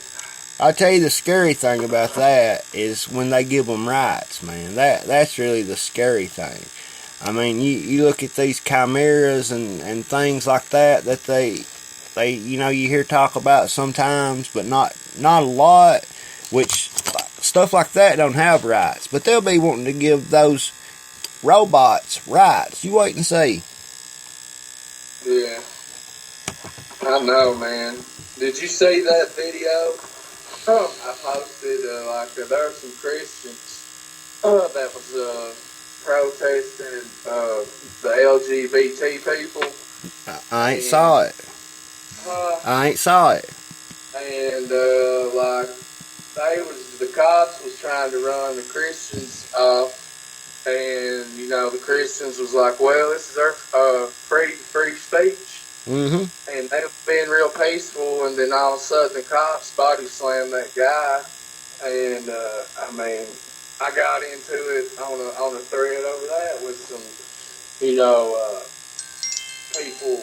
that was in favor of that rally, but obviously they was having a rally for the Orlando massacre. Yeah. But and the people protesting that, they was just telling them about God. They was just trying to, come about it, about that aspect. And I believe you can be what you want to be. I don't judge if you want to be with Adam or if you want to be with Steve or Eva or No, man. That's your choice. But the thing that got me is the Christians had just as much right to express their views, and then they got persecuted. Yeah. My point of the whole thing is, it says in the Bible, you'll be hated in my name, Christ, and you'll be persecuted, and that is what's happening, man. Which the people protesting had on shirts, that said, God hates fags, which I don't agree with that. They should have. No. That really was the best thing in the world, but if they wouldn't have had these shirts the size of, they would have been 100% innocent, but they didn't deserve the treatment by the cops, and that just shows you. Yeah. And if it would have been the LGBT people if it would have been the Christians protesting, and then the LGBT or Antifa come up and tried raising hell, the cops wouldn't do nothing to them. No, they wouldn't, man. That was just my point about that, and that's sickening, man. Do you happen to remember where that was at? No, but I will look up the post I posted on Facebook. I'll try to give you some more information as we talk about things. I probably could, now that you mentioned it. I'll send you the video in a message so we can just check it out a little bit. Sit still. I'm on your timeline right now. Okay, is there a dude with a blue book bag? That's it. That's it.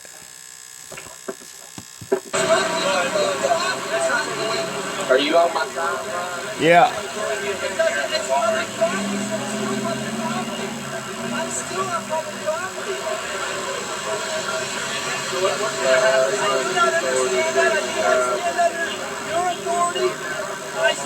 Tell me if you see Christian doing anything bad.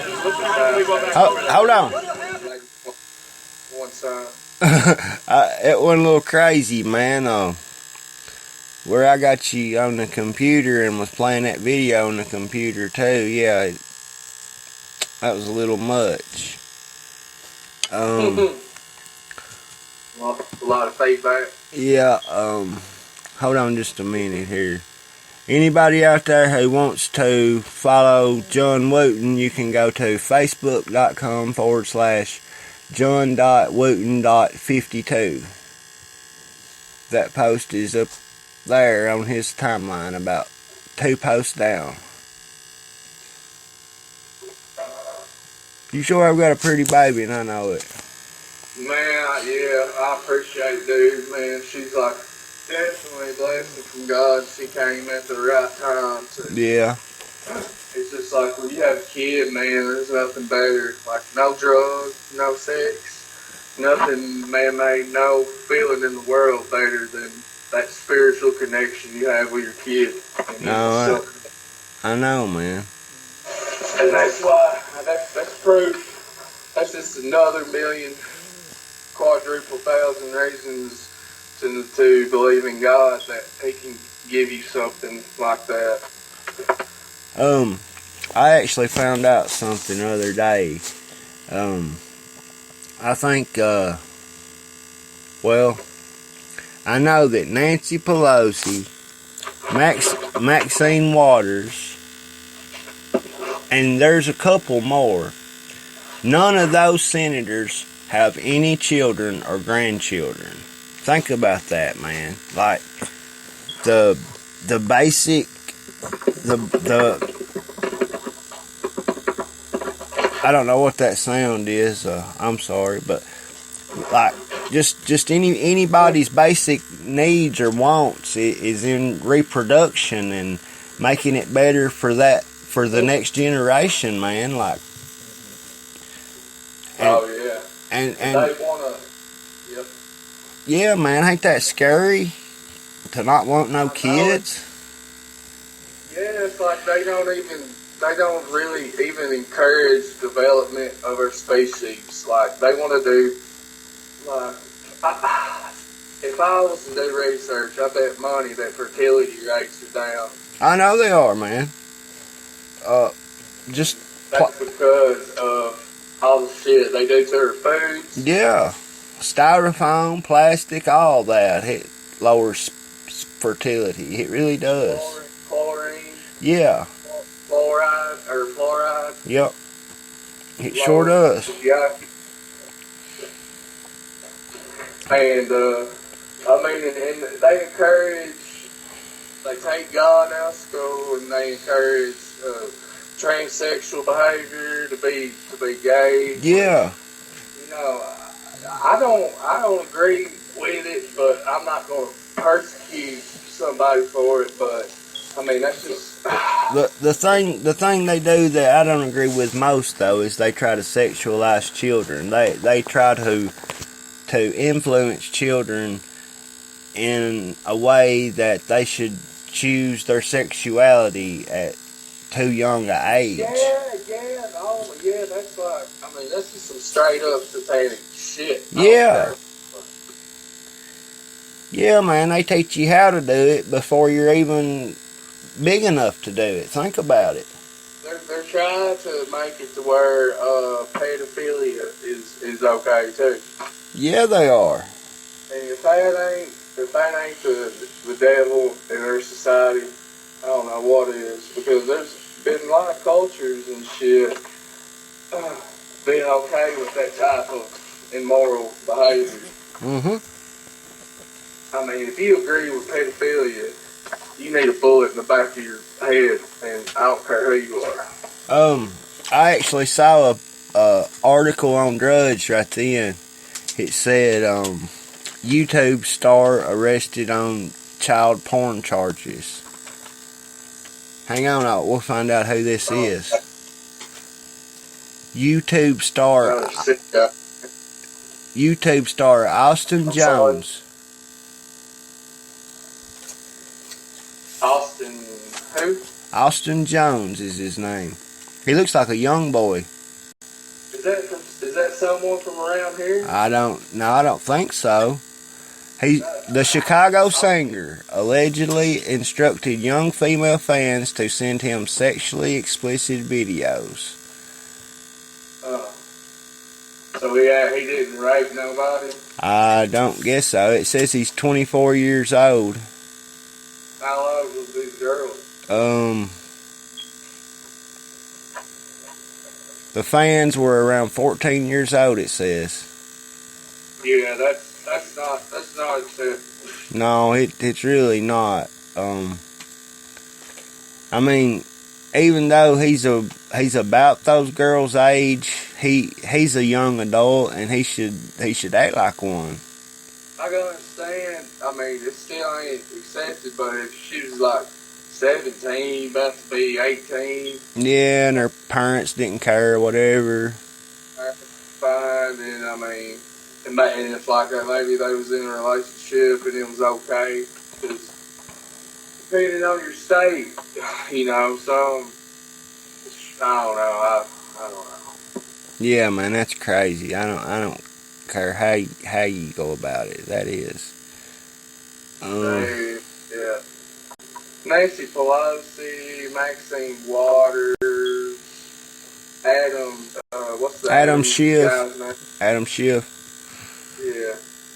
I mean, and Chuck Schumer. Yeah. I mean, them people, if you cannot watch anything they do on the television and tell that they have just been brainwashed, or they're like, there's no soul left in them. Everything they say it's like, yeah. I don't know, man. I don't know if they're reptilians, or aliens, or if they have their soul sucked out by aliens. I mean, I'm going off on a tangent, but I mean, hell.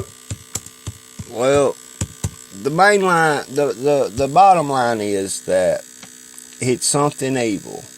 No matter what is controlling these people, Exactly. Yep. whether it's reptilian, whether it's the devil, no matter what it is, it's evil. Yeah. Yeah, there's many forms of evil, and it can take the shape of human form as well. Yeah. Man. Right here's that boy's Facebook or YouTube page. He's got this one video right here's got 2.6 million views. Wow. Yeah. So his YouTube channel was dedicated to like, young girls, send me your shit. Well, he was just like messaging them, I think it said. Oh, he Yeah. just got caught and someone made a YouTube about it. Well, they made an article about it. This is his actual YouTube page that I'm looking at. Oh, okay. I did see a video pop up on YouTube about him getting caught in that, but I didn't click on it. Yeah. That's crazy, man. And another reason the things are the way they are, everybody that stands against Trump and that protests him so much, they are either the elite or the politicians that, and lobbyists and special interests that never did get anything from Trump, because in his election he never needed anything like that. That's right, man. And they know he's awake, and they know that he's against, their evil agenda. And Yeah. kids Oh, God. I don't know what that is. Hold on. Weird. Oh, my God. You still there? Yeah. Okay. That was something on Facebook playing, apparently. I know, it freaked me out. I'm sorry. I apologize. The NSA ain't bugging us, are they? They probably are, but we live anyway. We don't care. We still got freedom of speech as we speak anyway. That's right. But, yeah, shit, I forgot what we was talking about. Well, we were talking about pedophilia and all this evil, and then you started talking about Trump and everybody protesting what he's doing. And oh, yeah, the kids. yeah. In the media, I forgot to mention them, the media don't like them because they fall in with the elite, the politicians. Yeah. They're all systematically working together, so they brainwash the kids and make Trump paint an evil picture of him to be a monster, so the minions, the kids become minions, and it's cool. It's cool. It's a fad to hate Trump. For the kids, mostly is all it is. Yeah. And I don't care what they do. Trump is, in my opinion, has already done enough to get reelected. Yeah, I think so too. I don't think he's going to have any problem. And the only I mean, with everything that's happened, then I don't know. They're gonna have to create. You know how you can build your own character in a lot of these video games? Yeah. They're gonna have to create their own characters real hard to even stand a chance. It's gonna have to be. I look for Oprah Winfrey or Mark Zuckerberg. Someone like that is gonna take the limelight in the Democratic Party. Yeah. Well, whoever it's going to be, they're going to be able to, appease to these minorities, to the women's vote, to the poor people, and to the young people. Yeah. It's somebody that's going to be for everything they stand for. They're going to be socialists. They're going to be for immigrants. They're going to be for the LGBT, which Trump is for the LGBT. Why, yeah. He was big about that in his campaign for president. And actually had a lot of endorsements from people in that community. You want to know what the media says? You want to know who I think that they're going to try to run? Who? I think they're going to try to run Kamala Harris. She's a senator from California.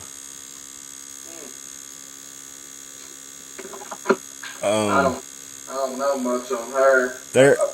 There was an article on Drudge saying that they were going to run the governor from Virginia. I forget his last name.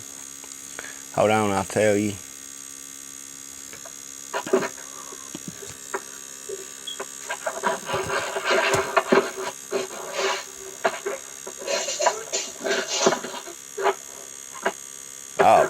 By the way, Megyn Kelly's audience dropped 42%. after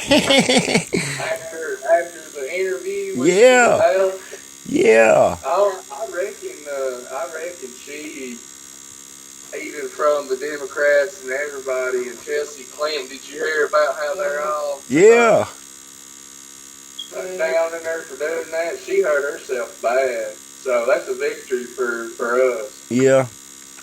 Well, she really hurt herself right there at the end with Fox News when she clearly supported Hillary and everybody around her was supporting Donald Trump, I mean. Yeah, it makes me sick. There's a lot of good women that turned around and supported Hillary. Yeah. Just for the fact that she was a woman, but what they don't know is all these people that gave her money from Saudi Arabia and Iran, all these Muslim-based countries. Yeah. And they divorced Sharia law, hates women. Hate women. Yeah, they do. They divorced her, and so she don't really care about women. No, she hates women, man. Look at her history. Yeah. She repeatedly attacked Bill Clinton's rape victims. Just because they were victims and they were claiming that he raped them. Exactly. And even before she got into politics, she represented fucking, excuse my language. She represented pedophiles. You remember that? Yeah, that was her very first trial. Okay, yeah, that article was saying that they were going to try to run Terry McAuliffe, Virginia governor. Yeah.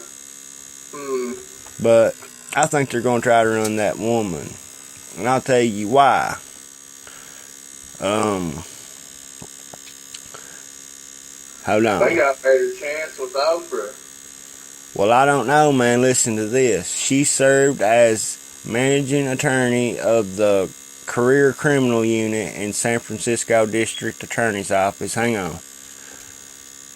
She was elected as California's first African-American female district attorney of San Francisco, defeating Hang on, man. She was first a bunch of things.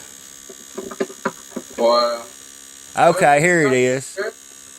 Here it is. She was elected in 2014 when she was, or 2010 when she was elected for the Attorney General of California. She was the first Jamaican American, the first Asian American, the first Indian American, and the first African American Attorney General in California.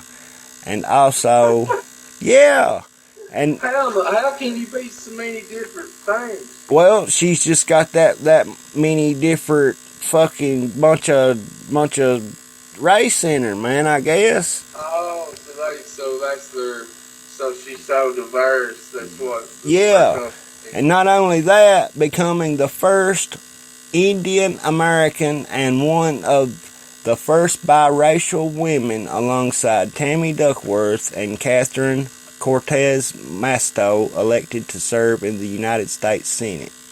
I'm telling you, man, she's got a lot going for her. I look forward to run her. I really do. I'm telling you what, well, when Trump gets that wall back and we use Chapo's drug money to pay for that wall, and crime goes down, and the economy is better than it's ever been since the 1950s. There'll be Democrats wake up, or be left behind one. That's right, man. And just, I opened the show tonight talking about all the different groups and people that supported Trump. You even had Democrats for Trump, man. Think about that. Yeah, you had a lot of blacks for Trump, too. Yeah. I mean, and you never do hear, you never heard much about the peaceful rally in Pikeville. No. Because that would have made us look good, and that would have made free speech look good. And no, the deep state wants to take away the damn Constitution. Their plans ultimately lead to one world system in all facets. I think that like they use groups like Antifa to like cause disruptions and cause violence and mass shootings and stuff like that. And yeah, that's on him, man. You think about them sending them here, man, to a place where everybody voted for Trump. What that made as much sense as it snowing in July or something. You know what I'm saying? I know, right? Why would you do that? And to create mass hysteria and hate. Yeah. All these people on the other side chain, love Trump's hate. They're the ones that deciding all this hate. Antifa is the one causing all this trouble. I mean, you can't blame. I'm not for the KKK or neo-Nazis, but man, you can't be. They're probably just defending themselves, and then they get the bad rap because they're known to be, racial. Well, how can all they believe is, stay within your race. But I can't say that I believe in all that. They're all groups created by George Soros, sent over here, like you said, to divide us. Yeah. Into there's an information civil war, and ultimately they want a civil war between everybody hating each other, Democrats, Republicans, or it'll lead to one. Yeah. I wonder how you can consider yourself anti-fascist when you're supporting fascism. That blows my mind. It's an oxymoron, a mass confusion.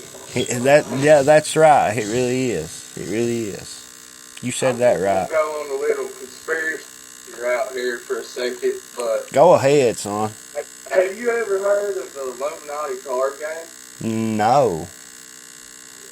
Look that up and we'll talk about it sometime, because they've got Alex Jones and Rand Paul on there. They've got a Trump card. They've got the Twin Towers. They've got about a lot of stuff on there that's already happened. John, I just typed in Illuminati and pushed space, and the first thing that popped up was card game. Yep. It was created like in the 80s or something, and its main focus in the game is you're the elite, and the elite are battling each other for control of the world. And, you know, like different cards do different shit. And there's an Obama card, and there's a card where somebody's getting assassinated, and it looks just like Donald Trump, and it says enough is enough on the card. It says at any time the snipers can I see it. Well. I see it. Oh my God. Ain't that crazy? That is crazy. And you know what that Princess Di. Yeah, man. They even said that it predicts. This card right here, which displays frightening resemblances to what happened on 9/11. That is, with the World Trade Centers. Well, you might say, well, that's just one incident, but that doesn't really spout any kind of prediction. Well, take a look at this other card. That is, that shows the Pentagon attack with a large plume of smoke coming from it. That is.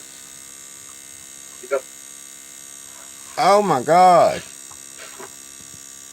I told you, man, it's the people laugh at the globalism and the one world agenda, but they've had a plan from the get-go to destroy the world, and the Illuminati is nothing but these central banks, the deep state government, and the United Nations, and there's even, I think there's even something on there about Mark Zuckerberg, or like mind control through computers or something. Well, listen to this, man. They had social media back in the 70s, so that doesn't surprise me very much that they could predict that. You know what I mean? Yeah. Have you ever heard of the innovator Tesla? And he was actually the one that discovered electricity. Tesla. Tesla. Yeah, Nikola Tesla. Yeah, and for some reason he got a bad rap, and they said he was crazy, and somebody else got all the credit. What it was, man. In the 1900s, he predicted the cell phone. Nah, man, what it was, he wanted to transmit electricity wirelessly and make he wanted to make it free, like for the world. He found a unlimited renewable energy source. That's why, yeah. And see, he worked with Thomas Edison, I guess it was, the one that invented all that stuff. And the light bulb wouldn't even, that would have been worthless as tits on a boar hog, man, if Nikola Tesla would have succeeded. I mean, he was really a genius, far beyond his time. Yeah. No, he didn't get none credit because they knew if his way would have worked, then they couldn't have made all this money. And There's this place in South America where this big bunch of, there's 3 or 4 pyramids, and one of them's called the Pyramid of the Sun, and one's called the Pyramid of the Moon, or something like that. Well, anyways, they done a whole lot of research after they finally proved that the Pyramid of the Sun was actually a pyramid. See, it's covered by, lots of dirt and debris, and this and that from where it's so old, it's ancient. Well, they found that it was putting off some kind of energy, and it would heal you. like if you were real bad sick, it had healing properties too. And well, come to find out, Nikola Tesla was born in that area. So, so yeah, that really like shines a lot of light on like what the pyramids were used for, you know? Yep. Oh man, yeah, ancient civilizations, they, especially man, like the Aztecs and them people down there, they knew what they was doing. Yeah.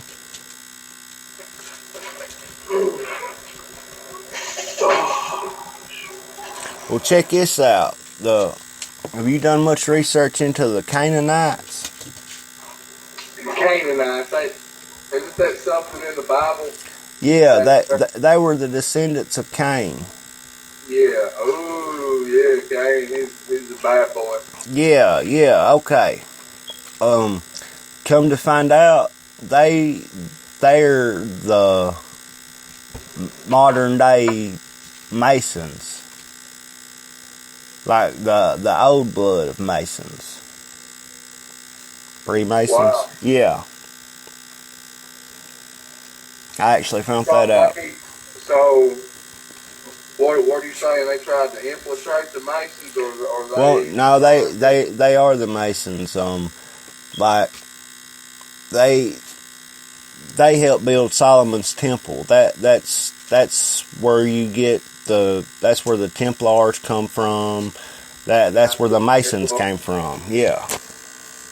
Yeah. So, what do you think? You think? Well, here's my theory about the Masons. I think the Masons are overall a good thing, and they just want to improve in society, a brotherhood. Then I've heard that so far along you go, like to the 33rd degree Mason, that it kind of changes a little bit, but I don't know. I've always been interested in the Masons. Well, the original Masons, they were probably actually good people, but hit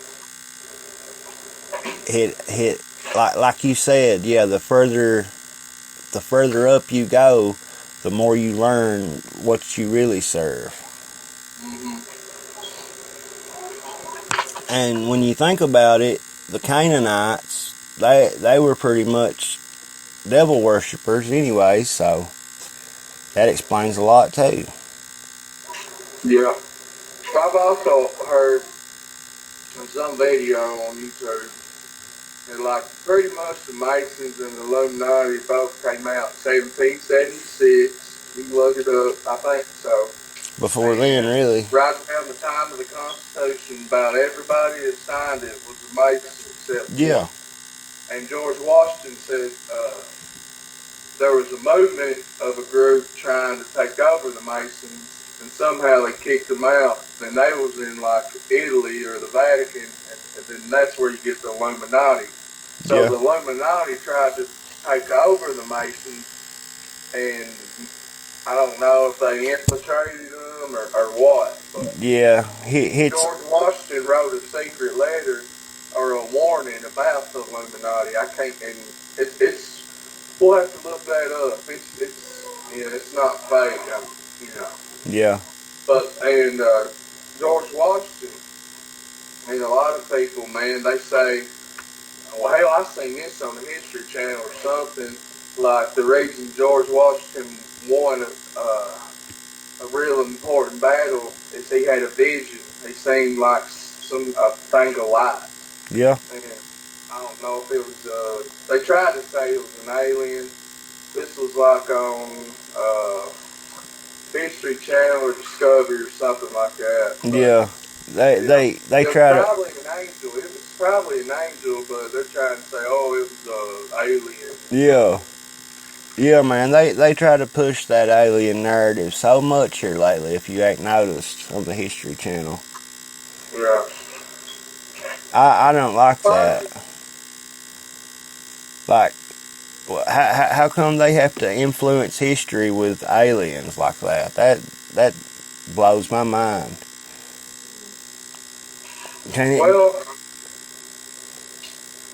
in the book, have you ever done much research about the book of Enoch that was taken out of the Bible? A little bit, not a lot. Well, it pretty much describes the sons of God, which are the angels that went when the devil got kicked out of heaven. They went to earth, and then the sons of God had sex with whatever woman they choose to breed. And that's the Nephilims. That's where we get Nephilims, the big giants. Yeah. And so they also taught men like war and how to make stuff and makeup. Taught them a lot of stuff that wasn't good, but that's where we learned. But so I don't know. That's where your black magic comes from. That's where the knowledge of astrology comes from. That's where makeup comes from. Yeah, Egypt. Probably where sin came from. Probably what? Well, I don't know. Sin, I guess would have existed before that, but it was probably like pretty unknown to man. Yeah, sin I think existed before that. Ever since Eve took the apple. Right, exactly. But when these giants, when these angels came down and corrupted all the women, they had them giants.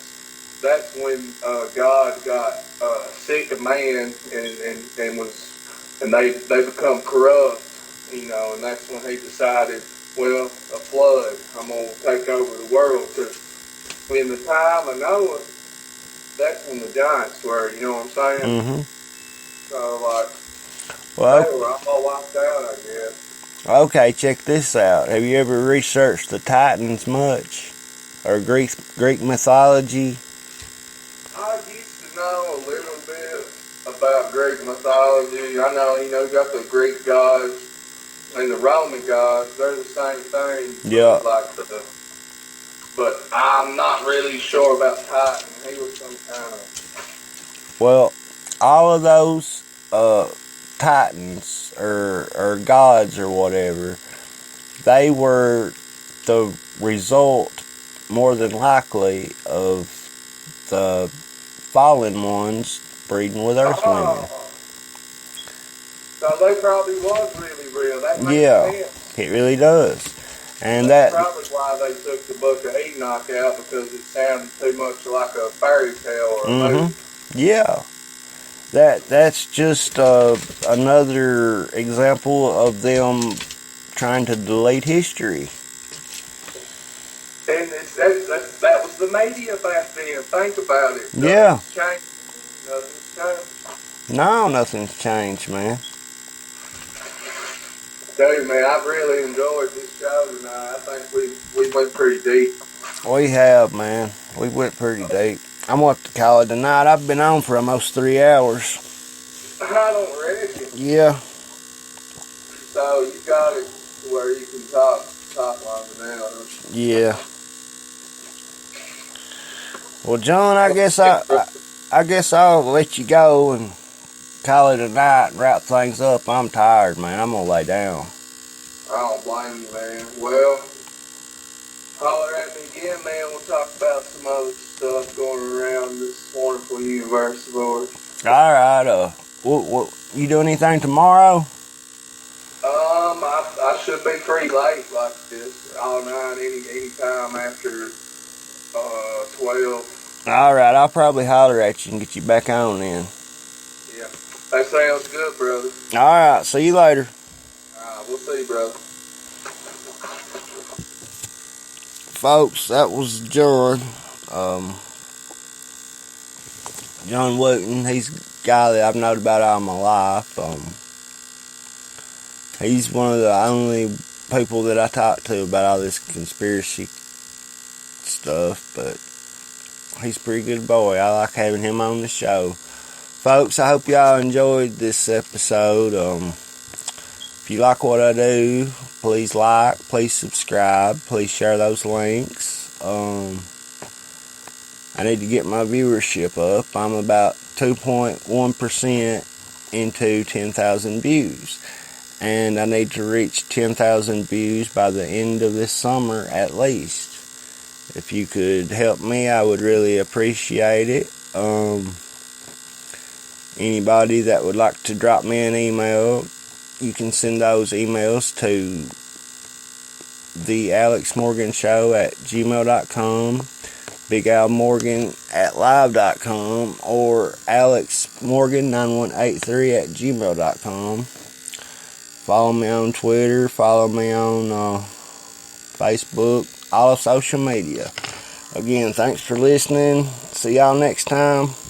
Later.